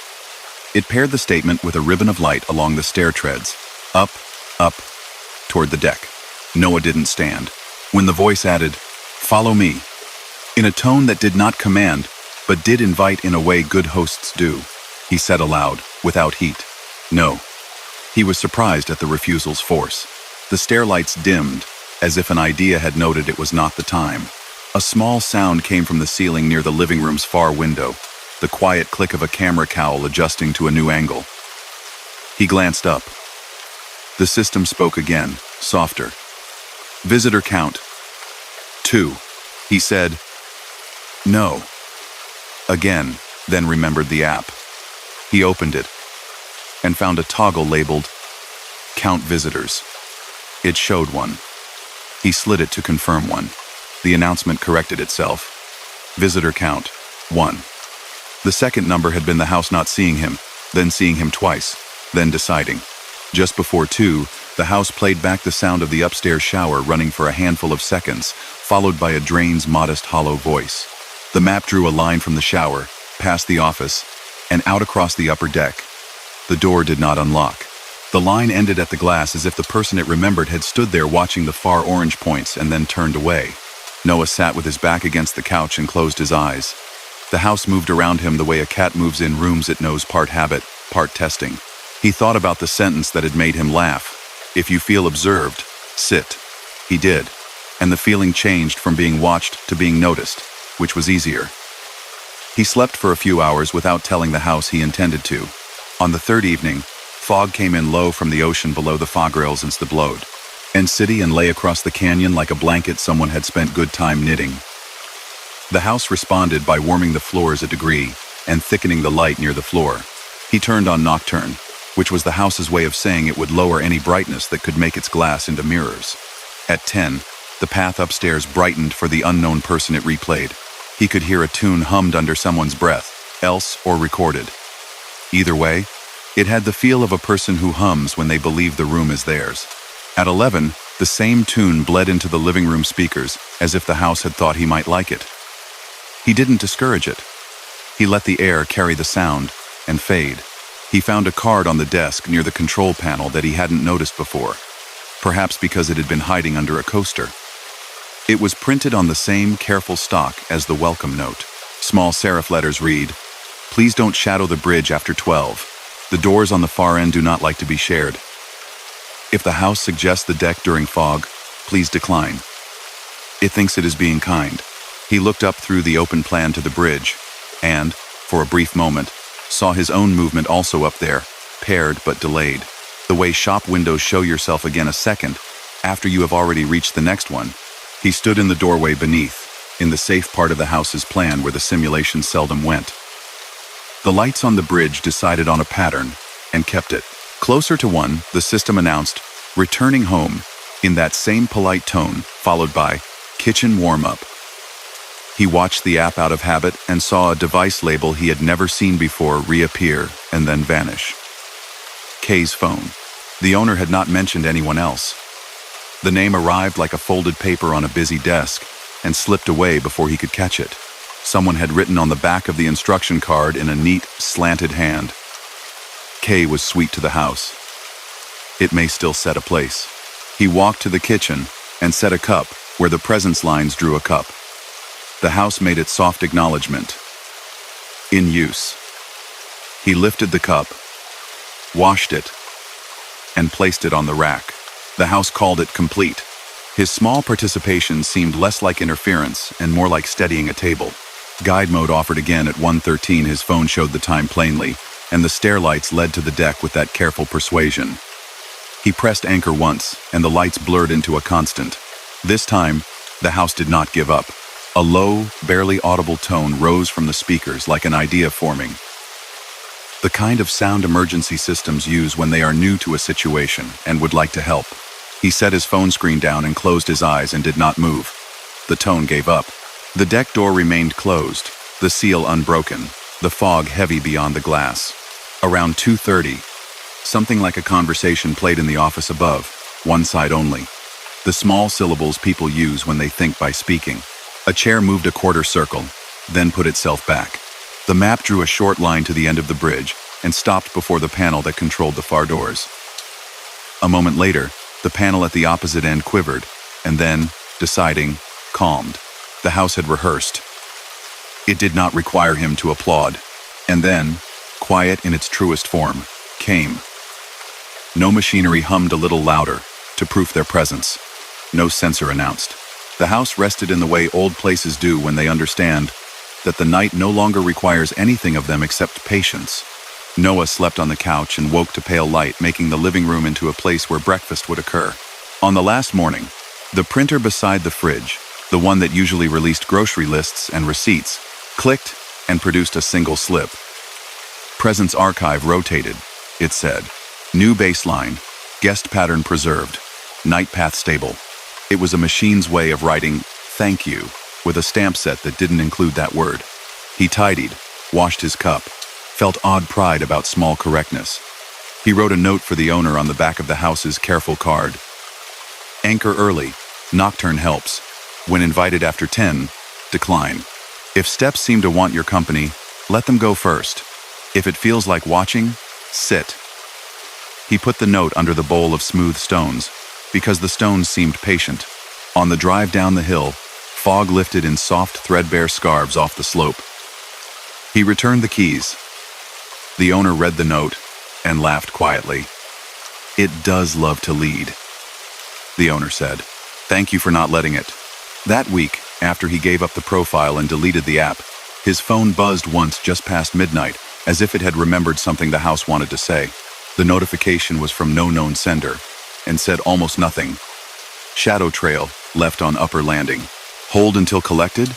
He stared at it and felt the kind of alertness that tries to decide whether a thing is funny or important. He swiped it away. Another message didn't arrive. But sometimes now, when an elevator offers to run him to a floor he didn't ask for, or a hallway lights in a sequence that wishes to be followed, he smiles and stays where he is for a second. He has learned that places can be eager, and eagerness looks like invitation when it is practiced long enough. Not every invitation is for him. He has learned the comfort of letting footsteps pass on a bridge without matching them. He has learned the value of choosing a chair, and the way a room relaxes when someone inside it simply sits. Story number 5. The station sat where the highway bent around the marsh, a low rectangle with a flat roof and a tower out back that blinked its red warning light like a heartbeat no one needed to hear to trust. At night, the lobby vending machine hummed. The on-air room held its small galaxy of lamps, a red on light that came on with a satisfying certainty, 2 old VU needles that had watched decades of voices, and a wall of screens showing the weather map, the playlist, and tiny squares of the empty hallways. The building smelled faintly of dust that loved electronics and of coffee that had once been strong. June took the overnight shift partly because the world was quieter when most people treated sleep as their job. The show she ran wore a gentle name on the website, Full Moon Radio. Even when there was no moon. Long tracks, soft talk, call-ins with stories that did not demand answers. The only rule she kept like a law was the one every licensed station kept. Say the legal ID near the top of each hour, the call letters and the city that houses the transmitter, so the airwaves know who is speaking. At 11:58, she cued the next track, watched it slip neatly into place, and leaned toward the microphone. The room changed shape around a mic the way rooms do. As if agreeing to listen alongside, she delivered the hour calmly, the words that tie a signal to a place. She rode the fader down. The long song's first notes opened the space. The delay unit beneath the desk, the one that acts like a small cushion if someone swears, showed its 7 seconds in a tidy row of lights. A competent, normal night. The first odd thing wasn't stark. The automation screen put up a small banner she'd never seen. Maintenance window scheduled. 0:40, 3:30. No one had left a note. The station manager lived 10 minutes away and texted for anything unusual. June checked her phone. Nothing. She clicked the tiny icon and read, Carrier Integrity Test. If instructed, maintain open carrier without content for up to 90 seconds. Not the kind of test that comes up outside engineering. She looked out through the glass into the hall that led to the lounge, the production room, and the lonely Studio B, where old jingles slept on a hard drive under a coil of forgotten cables. The monitor in the hall that rebroadcast the on-air sound kept a humble volume. Everything felt normal, the way a familiar coat feels normal, even when it begins to fray. At 12:02, the studio phone flashed with the line reserved for the hotline. The caller ID read Studio B. That wasn't impossible. It just meant someone had picked up in the other room and dialed a 2-digit transfer by mistake. June hit talk, out of instinct more than curiosity, and said hello with her hand covering the mic even though the mic was off. The sound of her greeting came back to her with a slight phase shift, like an echo in a tiled bathroom. Then nothing, no breathing, no chair bump. She hung up gently. The hotline flashed again. Studio B. She let it ring. After 5 rings, it stopped. She put a sticky note over the light, because sometimes that made not thinking about it easier. The phone stayed quiet. She rechecked the playlist. Between 2 songs, something appeared without her dragging it, a PSA labeled, Quiet Hours. Keep the carrier. Length, 0 to 90. The card icon showed a soft bell. The comment field had a note in block letters different from the rest of the station's font. Don't fill. Thank you.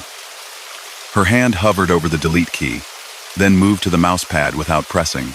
It was so much easier to assume someone in engineering had built a test and forgotten to mention it than to invent a reason for a piece of audio to appear out of nowhere. She slid the PSA 2 slots down so she could watch the top of the hour go by first. Once, early on the overnight shifts, a storm had brought the EAS unit to boisterous life, wailing its municipal tone into a room otherwise doing deep breaths. Tonight, at 12:37, the unit chirped a couple of polite digital beeps and lit a tiny green LED. The screen displayed a message that did not match any of the expected categories. Required quietness. Then it went dark. The relay did not click. Nothing went live. The long song hummed gently on. Top of the hour, 1, came like a tide. June ID'd again, felt absurd pride in the way the call letters fit in the middle of the phrase. She set 2 tracks to cover the next 8 minutes, stretched her back, and took a slow walk into the hall. The night outside the building pressed up against the lobby glass like an animal that won't come closer than it must. The tower blinked its red blink over the marsh. In the hallway, that little on-air monitor betrayed its first oddness of the night. A hiss, then her voice. Just now, then her voice again, half a sentence behind. She listened long enough to know it wasn't a loop. It was the air catching and letting go. She stepped away. Monitors lied for a living. Out past the hall door, the highway was real. Back in the chair, she found that the quiet hours PSA had moved itself back up in the stack while she had been gone. A friendly, invisible hand, making sure it was not forgotten. She sighed once, shook her head at herself for giving a PSA intent, and dragged it back down. Her own show's clock didn't care about her muttering. One of the line lights brightened with a steady sincerity. A caller. The screen labeled the line as Road 17. A trucker who sometimes called around 2 to tell, with a literary bent that surprised her the first time, about long stretches of road where the lane reflectors told him stories. She put him on, and he offered a gentle hello. He asked for a song about rivers, responsible, normal. He added, after a silence shared like a cup of coffee, "Do you ever get two of yourselves?" "How do you mean?" she asked, though she knew.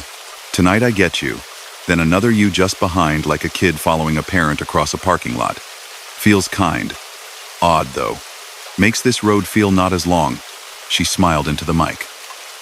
"The air is a magnet sometimes," she said, and moved the fader down a hair because saying skip and propagation would make her sound like an aunt telling a story about dry lightning. The caller said, "Stay the one that breathes," and hung up to let the song do its work. At 1:37, the EAS box chirped again, more insistent. June leaned in. This time, the tiny LCD resolved into a message with dates filed under today. "This is a test of the quiet channel. Please maintain carrier." She glanced at the automatic silence sensor. If the board went silent for more than 15 seconds, the system usually triggered an alarm and rolled a backup CD of piano pieces into the stream. The sensor showed disarmed. Engineering had scheduled something. Good. The PSA was back at the top of the stack for the third time, now with a tiny padlock icon. She sighed again and let it be. The music faded. The PSA began. It wasn't a voice. It was room tone, a gentle hush, careful not to call itself silence, with a very soft bell at beginning and end to mark the shape. The timer counted down, 0 to 85, 0 to 60, and she felt a tug the way a person feels, a wave drag at their ankles, the urge to fill. The room wanted words the way some rooms do, a small pressure in the chest calling for sound. She did not speak. She let the carrier hum. The needles on the VU meters rested, then made the minute movements of electric life. The delay line sat content. For 90 seconds, the station existed without offering anything but its existence. The PSA ended with one soft note, and the next song flowed in like a river returning to its bed. The silence sensor didn't complain. No alarms chirped. The phone didn't ring. The world did not point at her mistake because there wasn't one. She pulled the PSA off the stack and tried to bury it an hour ahead. The software let her, then slid it back to exactly 2:13 with the padlock gently glowing. She accepted it the way one accepts traffic lights that are well-timed for someone else. At 2:07, the screen that showed the transmitter's remote readings displayed a friendly red line of text, aux, link armed. The station rarely used the auxiliary link, the one that sent signal from a tiny dish on the roof to a fallback transmitter 5 miles away, but it made a person feel old-fashioned and pleased to have backup. June called the engineer out of courtesy. He answered on 2 rings, voice soft, as if he had been awake in a way that didn't involve his eyes yet. She told him what she saw. He said, "We're testing link latency on the hour. I did not schedule a carrier test. If you get a test, take it. If it asks for quiet, give it. My console shows you normal." "And if Studio B starts calling itself again?" she asked. He paused long enough to be not entirely sure what to say. "Pull the phone out of the wall," he said finally, as if it had always been his plan. "Just remember, you aren't alone with your equipment at night. The air is shared." He hung up to go back to whatever engineers do at 2 in the morning, when nothing is wrong and everything is interesting. June leaned back. The studio had its own comfort, the way certain small rooms know a person's size and shine with it. She ran the next hour hand steady. Now and then, the hall monitor played the station back at her, and then swallowed it and tried again. At 2:13, The quiet PSA asked to be heard. She let it. 90 seconds moved through the ceiling like weather. She felt herself counted by a clock not on the wall.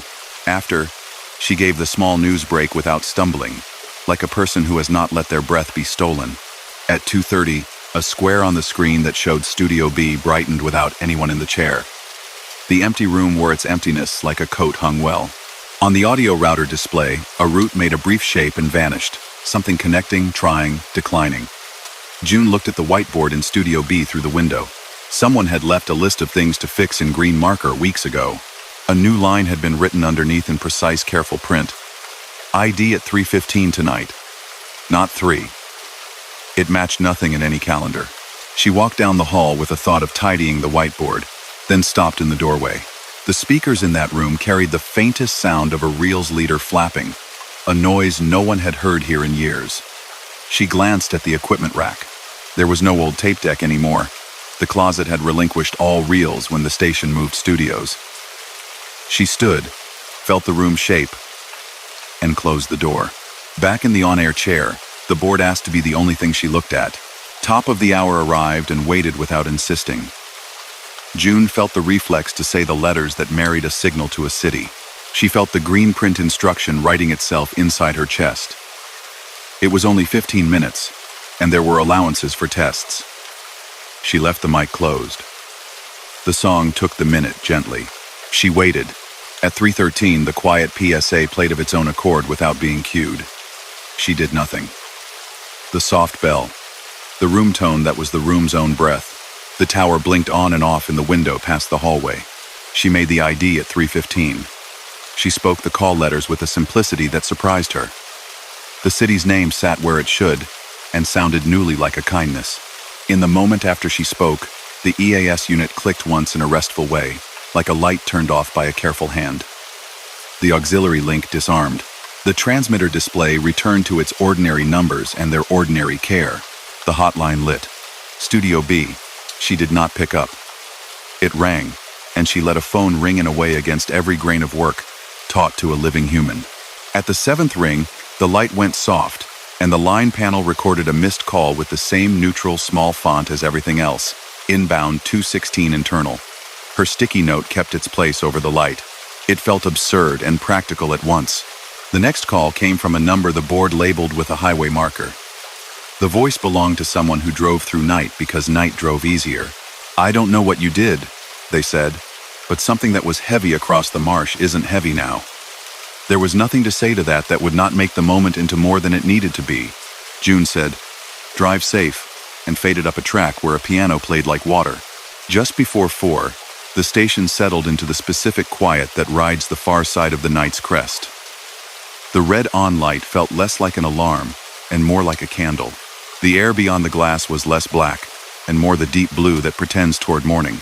In the corner near the door, a small cardboard box she had not noticed before sat on the floor. It was labeled with the station's old logo from a rebrand that ended before her time. Continuity Logs Night. She hesitated, then opened the box. Inside were sheets from years when ink still mattered.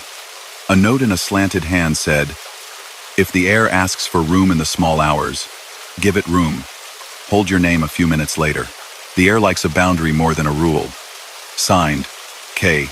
Knight." There were 3 short tick marks next to a list of years. It was not many, but it was enough to pull her into a line of people whose only job had been to keep the face carrier honest. She put the logs back and returned the box to the corner. It suited the room to have a little paper. Morning arrived like a low tide, gradual, with little treasures left on the shore of the board. The news delivered itself. The highway began to sound like a place people went on purpose again. The tower blinked in a paler sky. At 5:58, she crafted the longest stretch of music.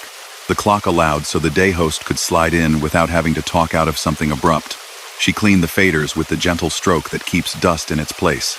When the day person came through the door with a scarf, the color of traffic cones and a reusable cup, they asked the question everyone asked in the morning with that mixture of polite and curious that meant anything could follow. "Good night?" June nodded. "The kind that reminds you the station is a living thing," she said. The day person laughed like that was the best kind. Before she left, she wrote on a card, and stuck it on the inside of the phone's cradle where only a person sitting there would see. If Studio B calls itself, don't answer. If a minute of quiet wants to stand, let it stand. If the ID wants 315, give it 315. Keep the carrier. Thank you. She didn't write her name. The usefulness was the signature. On the drive home, the marsh wore a light frost like a whisper. The tower's blink retired into daylight. She scrolled to the message from engineering and typed a simple note. All calm. The test you didn't schedule ran itself well. The reply was a smile in text. Good, it said. Some of the old logic still works then. Don't kick it. Weeks later, on another night when fog lay low and the callers told stories about headlights turning the air into white tunnels, she felt the familiar 213 gravity, let the room have its minute, and spoke the station's name again after, with care that felt like a gift to something that had allowed her to be its steward for a while. At home afterward, pouring water in the kitchen, the refrigerator hummed a steady note at the edge of hearing. She paused for a breath and let it be. The urge to fill space had learned a new companion. The small, strange peace of allowing a quiet to do its work and pass.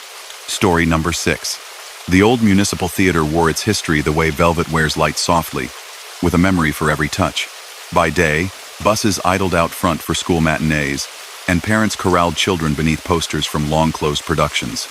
By night, the lobby glass reflected the chandelier's shallow lake of gold, and the stage held a single lamp on a tall stand, the ghost light glowing like a steadfast star at center. Lena agreed to cover the overnight, while the sprinkler system was tested in the small hours. She was good at quiet tasks that needed someone to keep rooms company. There was a checklist on the stage manager's desk. Call the fire inspector at 1:45. Be ready to kill power to the dimmer racks if needed. Keep the stage clear of cables. And, in a handwritten line added in a neat, unfussy hand, do not move the ghost light from center once placed. Someone had underlined that twice, as if the underline itself helped. She arrived at 10 with a thermos, a paperback, and the sort of sweater that forgave theaters for being colder than their thermostats claimed. The ghost light's cable ran in a clean loop to a side outlet. She checked its bulb, a new clear one that threw a friendly circle. The rest of the house lights lived at their low night level, a quiet glow under the balcony like a held breath. The light board in the booth glowed its tidy grid. Cues waited in their list with names that made sense only to people who had lived with them. 56. Moon Gobo. 57. Street lamp. 58. Blackout. 59. Curtain call. Lena touched the faders without pushing them, and felt a warmth that had nothing to do with heat, just the feeling of a machine that had done the same job through 100 shows, and still liked to be asked. The intercom headset sat where she'd left it. She put it on, checked the clearcom channel. Nothing. She flicked the small talkback on the stage manager's console. House standing by, she said. Not for anyone, just because the room liked routine. In the green room behind the stage, a corkboard held flyers from seasons back, auditions, sewing bees for costumes, a sign-up for volunteer ushers. The call board framed a blank schedule. Someone had left a pencil on the shelf below it, the point wearing the precise angle of someone who had turned it against paper thoughtfully. Lena straightened it because that felt like a kindness to whoever might reach for it later. By 11, the building had settled. Ducks sighed. The dimmer fans purred the way cats do when they pretend not to. Downstage, the ghost light made a small golden lake. The stage floors paint the deep gray every theater uses because it refuses to argue caught that light and held it low. Somewhere, a door sighed and closed. The stage door sometimes did that when the boiler kicked on. Lena wrote it in a small notebook anyway, because it was her way. 11:12. Door sound. Senior. A page last winter held. 1 to 18 a.m. Someone coughed in house heating shift. She found comfort in treating buildings like creatures that could be noted and understood. The first oddness with intent arrived as a polite announcement from nowhere at 11:33. From the ceiling speakers, where pre-show music usually drifted, a soft chime sounded. Then a voice without a source, neither tinny nor deep, more like the theater talking to itself, said, "Stand by for places," the way a stage manager would. Calm, no rush. It flowed through the empty seats like cool air. Lena tilted her head, listening.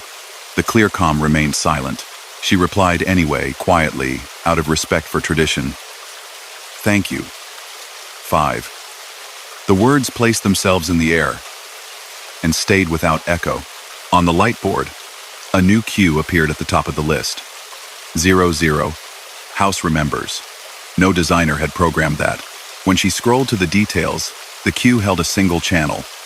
The ghost light, at 100%. It already was. She left the cue alone, as one leaves a book that has opened itself to the right page. She walked the stage the way one walks in a familiar garden, checking edges, stepping over nothing because the feet know where spikes of tape used to live. The faint shadows of old spike marks remained in the paint, stars from past scenes. Most were rectangles and crosses, practical notes in low-tack tape. Near center, 2 diagonal strips of pale fabric tape formed an X that she hadn't laid there. They met perfectly under the ghost light stand. She crouched and touched the corner. The tape was fresh, its torn edge still a little fluffy. The stage manager's desk did not list any overnight spiking. She left it. Some tapes you don't pull. In the orchestra pit, covered for the night, the air held a little of the sharpness of rosin. In the wings, the traveler curtains slept in their folds. The ropes in the fly system hung in their numbered lines, each with a white card and a metal ring. 1. Main. 2. Border. 3. Blue sick. All the way to 24. She placed her palm flat against the cool rope of line 1 and felt the building's weight anchored on the other end.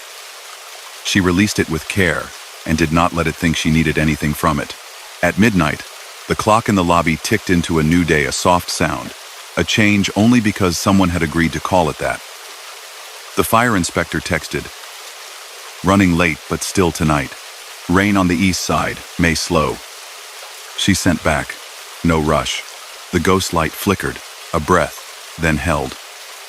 Bulbs sometimes do that when someone looks at them. Lena adjusted the plug, just to give herself the dignity of acting. The lamp stood steady. A soft tap sounded from the mezzanine, like a heel once against carpet. Then the house remembered it was empty, and made no more footsteps. The intercom whispered a half-second of old static, like a sigh you don't admit to. Lena sat at the stage manager's desk and opened the binder labeled Emergency Procedures. More to put her eyes somewhere than out of need. The laminate carried years of finger oil and printer toner and careful revisions. On the inside back cover, tucked in where old crew hide things for future crew, someone had slipped a single card from a program, a headshot of an actor from a show 10 years gone. Across the back, in the neat, unfussy hand again, "If you hear places without a cast, hold the light at center. Do not call a blackout.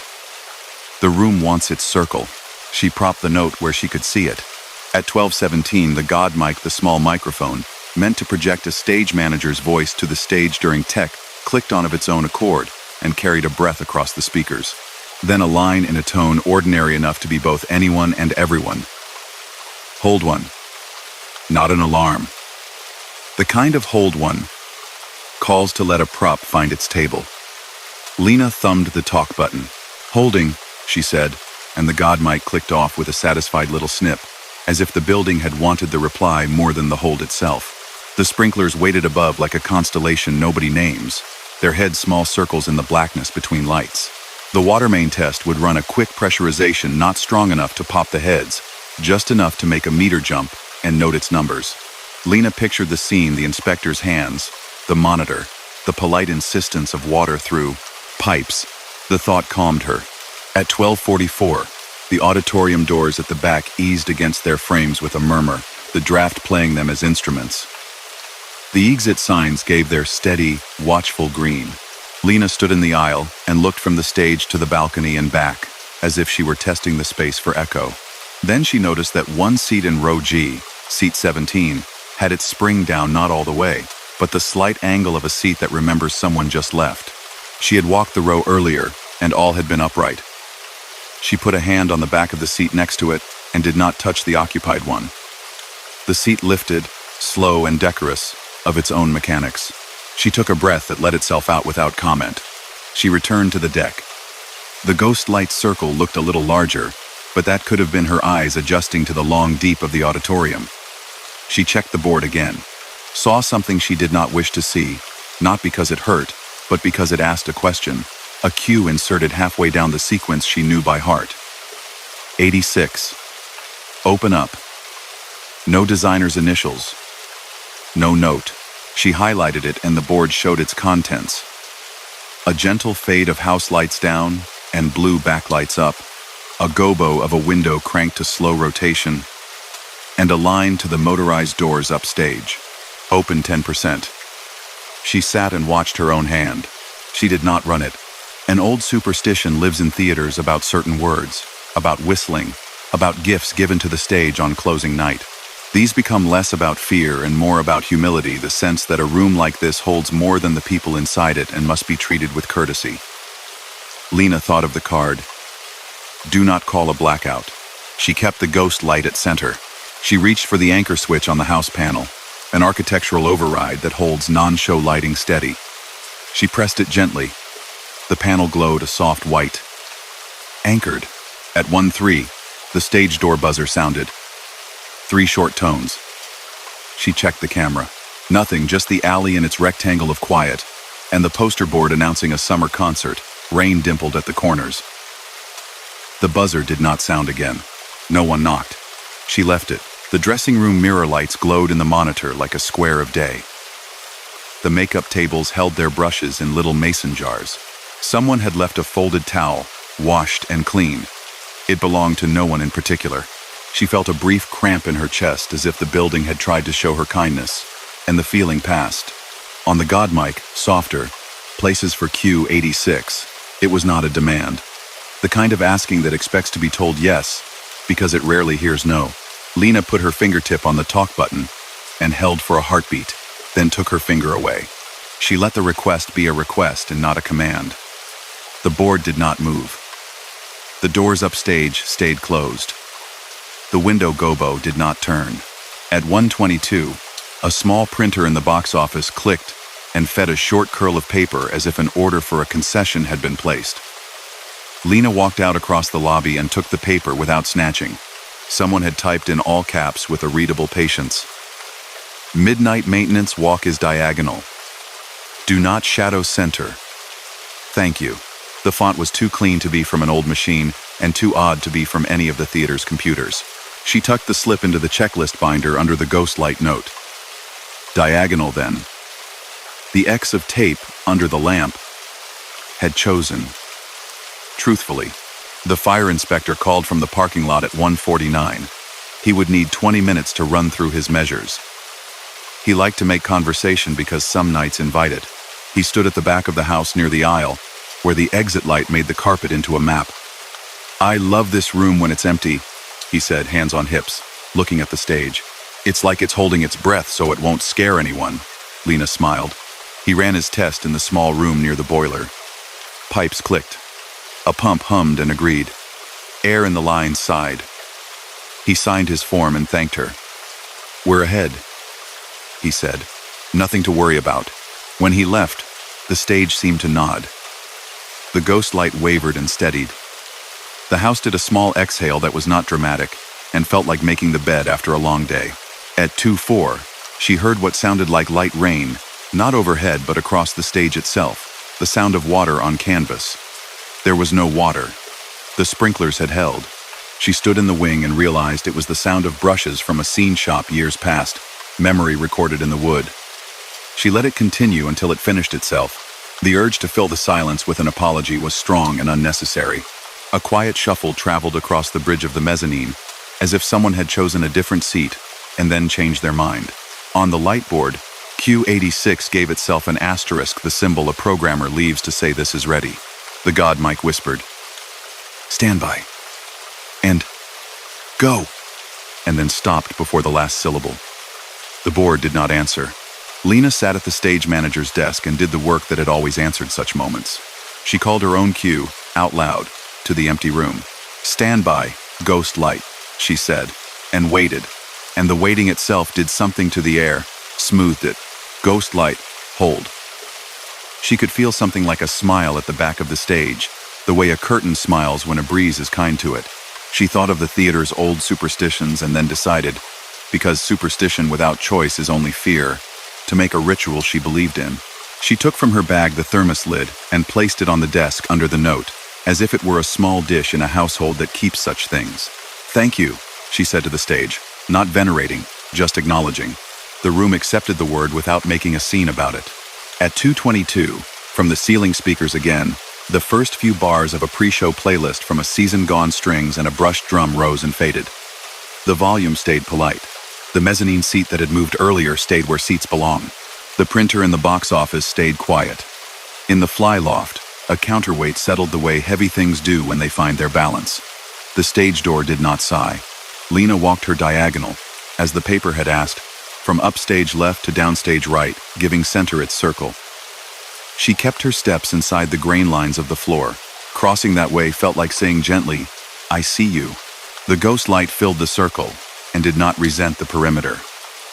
She stood in the glow a heartbeat and then stepped out of it because that felt right. To leave that circle for the room.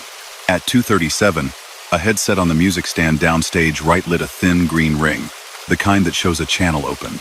Lena lifted it and heard not voices, but the breath pressure of voices that would be there if invited. She said, because it was better than silence, "We'll hold. We'll be ready tomorrow." The ring clicked off. No curtain moved. No door cracked. The board's mysterious cue demoted itself to plain text, without an asterisk. The rest of the hour wore itself out gently. Somewhere in the rafters, wood changed its mind, and then changed it back. In the hallway beneath the balcony, the vending machine compressor turned on, and then, at the first whisper of morning logic, stopped, as if it had concluded even machines can be too loud at night. A far-off streetlight clicked into day mode. The building adjusted itself from night's thoughts to morning's errands. At 4, she pushed the house lights up to clean and bright for a few minutes, the way one flips a pillow to cool. The seats glowed to their real fabric. The ghost light held its separate star. She brought the house down again to its steady low and watched the difference between the two as if viewing a crest and trough. On the call board, she wrote a note on a blank space, using the neat, unfussy hand she liked to think she owned. "If you're here after midnight, keep the ghost light center. If places is called with no cast, reply and hold. Do not run Q86. Walk diagonal. If you feel watched, sit at the desk and breathe until the air remembers you. Leave the room a circle." She pinned it with a pushpin shaped like a tiny comedy mask, because that is what the drawer had. At 5, the eastern windows in the lobby brightened a shade past black. A jogger's silhouette went by, their steps soft on the sidewalk. The theater seemed to lean from its dream toward its Bone Habits deliveries at 10, an electrician at noon, a rehearsal at 2. The ghost light glowed not as a commandment but as a courtesy, a promise held open a few minutes longer. When the dayhouse manager came in with coffee and a scarf wrapped twice around her neck, she stood in the aisle and sighed the sigh of people who love their buildings. "Quiet night?" she asked. Lena thought of the printer's polite card, the headset's patient ring, the held cue that had been offered without malice. "Quiet," she said, because that was true, and because quiet meant something here beyond lack of noise. On her way out, sun just starting to gild the fly tower, Lena glanced back through the glass to the stage. The ghost light still held center. The X of tape beneath it was a little gentler for having done its work. She went home along streets that had begun to remember names. At a crosswalk, a traffic signal changed not for cars but for the idea that someone might come. She tapped the walk button with 2 fingers and waited until the light gave her permission it had already decided to give. A few weeks later, passing the theater at dusk, she saw the ghost light from the sidewalk, the little circle on the stage making the room into a single sentence. She smiled and walked diagonally across the plaza toward the bus stop, and the movement felt like respect more than habit. When a voice in a distant lobby speaker somewhere else called "Places, please," because they always do before good evenings, she imagined a stage manager somewhere answering with a hold, holding a circle open for a room to remember itself, and then letting the curtain open in its own time. Story number 7. The headland leaned into the sea like a shoulder, and on that shoulder stood the lighthouse, white as a held breath. Its lantern turned with the unhurried certainty of a clock kept for its steadiness, not its style. In old photos on the station wall, the light had worn a glass crown of prisms, the great Fresnel lens catching sun by day and handing it back to ships at night. Now, A modern array spun, where crystal once stood. But the room still remembered how to hold a circle of light. Isla was on watch because the forecast promised fog and a low, stubborn barometer, and the district liked a human at the station when the horizon forgot itself. The keeper's house had been turned into a tidy office years ago. Mugs in a cupboard labeled with tape, a map with the shoals ringed in pencil, a VHF set that wore the numbers 1 to 6 like a medal. She hung her coat on the peg that held everyone's coats and checked the list taped to the steel cabinet. Fog signal test at 0:30, lantern phase, step at 2:10, channel 16 monitored at all times, log entries on the hour. At the bottom, someone had written in the square hand of an engineer who liked calm. If a second range appears, do not align. Maintain characteristic. She smiled because it felt like a superstition dressed in technical clothes. Outside, the wind pressed salt against the glass with the soft insistence of an old habit. The red light on the tower blinked its warning to invisible airplanes. Gulls tucked their heads into their own wings 2 at a time on the rock ledge below. The sea made its deep, patient sound, the one that renders clocks polite. At 23:46, she took the short metal stairs up into the lantern room to check the brush for salt. The beam swung and did its work. The motor that moved it made a noise no louder than a hand-rubbing cloth. She wiped the panes with the special cloth. The manual insisted on the one that left no threads, and paused to let the beam pass beneath her fingers. The room had a way of making even the neatest person stand still, and remember they were small in a pleasant way, the way a clear night does. On the landing below the lantern, the old weight well had been covered and bolted. Once, the light had been driven by a falling weight that turned gears and drew the night into order. Now a small plaque on the cover gave a short history. Above it, someone had wedged a folded card into the molding. A diagram of leading lights. 2 white lamps in a line that ships used to align to find safe water marked Training Card 1972. A pencil note at the bottom said, not unkindly, "Don't practice the range at night. Range line is not ours anymore." She made her first log entry at midnight in the careful hand all keepers seem to have. 0 characteristic. Awk. 2. 8 seconds established. Fog. Forming in streaks. Swell. Modest. Wind. Vous 8 kts. Barometer. Falling slowly. She liked the way writing these things made them steady for a minute. The radio kept its calm watch, its volume set to just beneath what the human ear calls attention. At 0:22, a distant horn spoke into the night. 1 long, 2 short, the sound of a small freighter telling whomever cared which was the sea, mostly that it was there. Isla lifted the radio and listened, not because she expected anyone to need her, but because listening is a kind of light. The horn blew again. It sounded slightly off to her, the intervals a hair wrong, like a singer a fraction ahead of the band. She wrote it down anyway. Horn on the east, 1L divided by 2S, spacing odd. The fog signal test ran at 0:30, a measured pattern the district had used for years, not too aggressive, just enough to lay markers in the air. The horn's throat thrummed the room's bones. The sound cast its net and came back with itself. The control panel recorded the cycle dutifully. 0:30, 0:45, test pass. When Isla silenced the test, the quiet afterward seemed unusually clear and benign, like an emptied bowl. At 0:49, the VHF on channel 16 murmured to itself and then found a voice. Sécurité, sécurité, all station, coast station, Blue Cap. Be advised, shoaling reported near Gull Spit Light. Temporary leading lights in effect. Mariners, use red sector only. Sécurité. The voice delivered the message in a tone of old training. Unhurried, careful, certain. Isla blinked. Coast Station Blue Cap had been decommissioned years before. She'd read the notice when she took the job. Gull Spit Light had been scrapped the same year the magnet on the fridge went missing. She did what the manual said to do at anything. She checked her own equipment before believing the world had changed. The radio showed no old recordings in its queue. The scan light made its honest sweep. The second radio, kept off until needed, sat silent in its charging cradle. Outside, the fog nosed in from the west in domestic stripes, draping itself over the cliff the way knitting drapes over a knee. The lantern swung its slow, familiar pattern into it and returned the same amount of night. At 1:03, the AIS screen, the one that plotted boats that agreed to be plotted, showed a slow-moving target outside the bar, not close enough to require her to say hello. Its name appeared as a string of squares. Someone had not input letters, or the system felt shy. The target paused, and then drew a small curve on the screen that looked like a decision. The station tablet she used for maintenance chirped politely.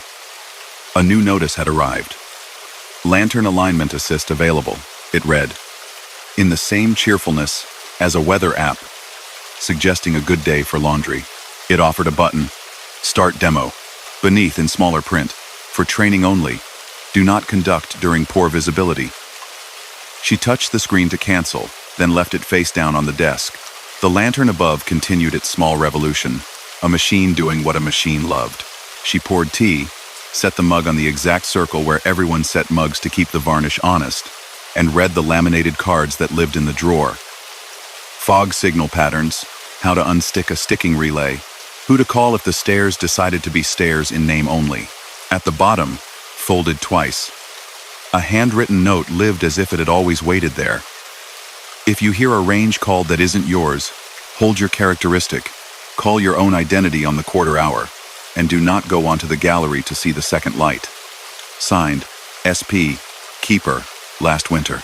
She nodded for herself, not for anyone, and at 1:15, lifted the microphone and gave the station name and the light's characteristic, the old-fashioned way, not because anyone needed it, but because certain words set rooms straight. Headland light, occulting 2 every 8 seconds, fog signal as necessary, monitoring 1 to 6. She kept her voice the way she kept her pencil, deliberate, plain, and not likely to scare anyone into thinking something had changed. The beam found its night. Fog thickened. The world narrowed to a ring of wet air wrapped around the building, into which the lantern wrote its moving letters. Out in it, something small shifted the scrape of gear against fiberglass, a boat's anchor chain paying out a foot and then reconsidering. Isla stepped up into the lantern room again, not to be brave, but because sometimes the body wishes to see. The gallery door was locked. The key on its braided lanyard hung in its bracket. She didn't touch it. Through the 2 panes that faced seaward, she watched her own light as if it belonged to someone else. There was the faintest suggestion of another bright, somewhere off to the north. A twin in miniature, blinking not with her rhythm. It might have been a street light on the far shore. It might have been the falsely kind lamp of a boat's mast. It might have been the sort of brightness fog creates by folding a town's light over the sea. It aligned with nothing she knew. She had the small, human urge to step onto the gallery and see. She stayed inside and sat on the top step instead. The way a person sits on a porch when it rains because the line between in and out feels important. The beam brushed her shoulder and moved on to do its job. The urge went with it. At 1:37, the radio spoke again. This time, a voice close by nature, if not geography. Pan, pan, pan, pan, it said. The international caution that is not distress, but is not a joke either. A careful voice. Any station. This is the white motor vessel to the south of Headland Light. Unsure of channel markers in reduced. Seeing 2 whites. Please advise if light has placed a front range. Isla pressed the transmit switch. White motor vessel south of Headland Light. This is Headland Light, she said. No front range established. Maintain present course and hold outside the bar if uncertain. Use the red sector as reference, avoid it. Our characteristic is 2 occulting every 8, no changes. The voice thanked her with audible relief, which is the sound people make when the world doesn't slide under their feet. The AIS showed the little square pause again, and then draw a careful oval as if for luck. The faint other bright off the north seeped away like a thought one can't hold past a minute. The foghorn gave one courtesy note without being asked, as if to say it had also heard and agreed. She wrote a line in the log. 1:40 advised vessel. Phantom white on N faded. Once, when she was 8, a keeper at a different light had let her turn the old crank that raised the clockwork weight. The chain had moved with a whisper like heavy rain. She thought of that now, as she sat in a building that made a softer noise. Men and women had done this work when the radio was new. When the light first wore glass and wick and patience, the night did not care about old or new. It cared that the thing burned where it should and that someone watched long enough that watching mattered. At 2:10, the phase step test ran. The panel pulled the lantern through a short cycle, nudging the angle and watching itself watch. Outside, the beam made its slow adjustment and put itself back as if it had laid down a ruler and kept its promise to it. The fog seemed to lean into the hill and under the beam in long shapes. The spare horn at the foot of the tower, kept for a contingency no one liked to imagine, sat like a sleeping animal. At 2:21, the tablet lit without being handled. A big friendly button waited. Start leading line demo. Beneath, in even smaller type than before, instructor mode shows second light on demand, for training only. She could have laughed. It was such a transparent mistake, the station software confused by a quiet night, or a glitch, remembering an old position in a menu when a predecessor had tapped it to test. She locked the screen and set it under a paperweight shaped like a fish. The lantern spun on. The gallery door made a noise then, not of latch but of weather. Something rapped, a sound like knuckles smarting in cold. She stood and stepped 2 rungs down on the stair, so she could look through the tiny round window in the door.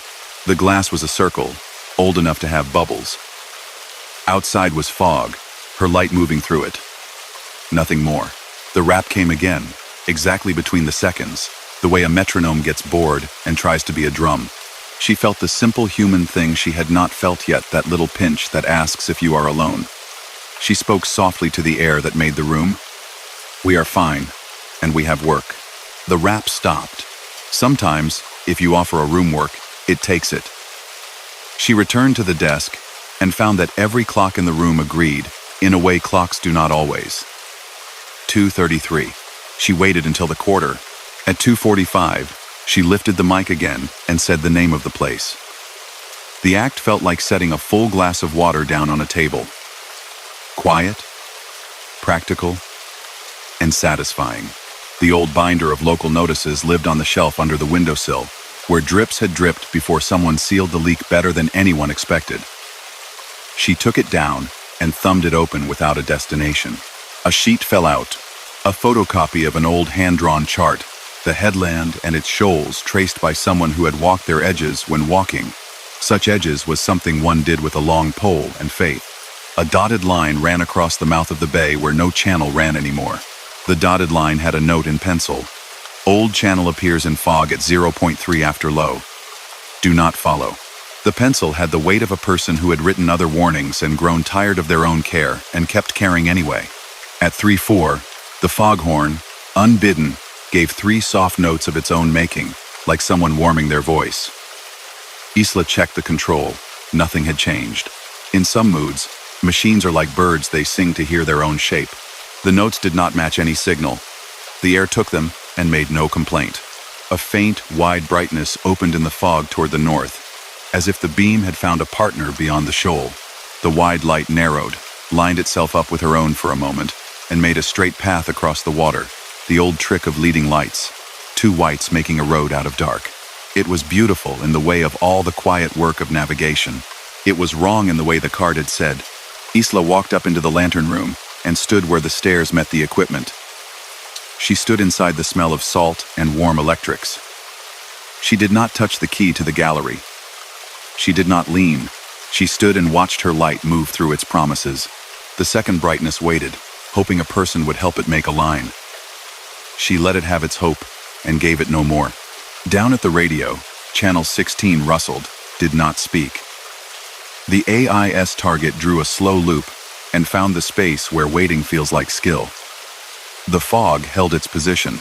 The brightness lost interest like conversation dwindling after midnight. It fell back, not defeated, just done. At 3:18, she made her last formal call for the watch. Headland light, she said, and gave the characteristic, the same way one gives a formal introduction at a quiet party. It felt important to have a voice on the air, with the beam, not as drama, as manners. By 3:37, the fog had lifted enough to let the breakwater at the harbor entrance become a shape that did not belong to fog anymore. The chalky translucence of the night began to ease toward the mat of morning. The light continued, because it always did until someone told it not to in a book with signatures. The phone rang at 3:51. The landline the station kept for the kind of people who use landlines at night. A fisherman whose number the board labeled only with the word Cove said, "I held outside like you said. Saw the old pair for a bit. Thought of my father. He told me about that second lamp, the front one, the one they tore down. Tired thing wanted me to come in on it. I let your foghorn talk me out of it." He paused, then added, in the voice of someone who does not embellish, "Felt right." "It was," she said, and wrote in the log. 3:50. One caller reports phantom range. Declined it. She added a small check mark for no reason any book of marks would approve of. The check mark felt like a hand on someone's shoulder. Dawn arrived slowly in a place that received dawn as a routine, not a revelation. The sky above the headland went from black to its friend blue, then to the gray that belongs to gulls and salt and boats before paint. The lantern turned through the lightning as if it had decided not to notice the sun, as a gesture of courtesy to whoever looked for it still. At 4:12, the barometer quit its sulk and leveled. The fog loosened like thread from a sweater's cuff. When her watch ended, a breeze came off the land and down the path, in the way that means the weather has decided its mind for a few hours. She wrote her last morning lines. 4:30 fog lifting. AIS clear. Characteristic maintained. No anomalies except the remembered ones. She placed the pencil in the groove and closed the book. Before she left, she copied the note from the drawer onto a clean card with the station's letterhead, the way people keep recipes when the person who wrote the first one is gone. She wrote plainly, "If a second light offers you a line at night, let yours do the work it knows. Do not step onto the gallery for curiosity when fog presses against the glass. Call the station's name and hold the characteristic. Remind the air, then make tea and wait." She tucked the card where the training cards lived, between a laminated diagram of a buoy and an old photo of a keeper in a hat everyone agreed was too big for him. On the walk down to the car, the world spoke in the small ways daylight prefers. A gull arguing with its own reflection in the puddle near the fuel shed. A rope agreeing with its cleat. The tiny crackle of drying salt on a railing. The headland wore the remains of night calmly. The tower stood. The beam doused for the day but ready to wear itself again. On the way out, she paused by the fence where the wild rosemary grows and looked back at the lantern room's glass. It reflected only the sky. The sea below behaved. She unlocked the gate, swung it open in the way that keeps down squeaks, and closed it a little more gently than she had to, because some places ask for that and repay it in ways that don't require thanks. She would come back another fog night and repeat the same work, write the same words in the log, make the same calls that reminded the air of its order, keep the same hand off the key when the door thought of knocking. In some lights, the most unsettling thing is also the most ordinary, that a building will offer a second path and expect you to know which one belonged to you before it knew your name. In that, the horror softened into a kind of quiet duty that felt like standing in a doorway and letting safe water line up where it has always been, even when somewhere the old card insists there is another way.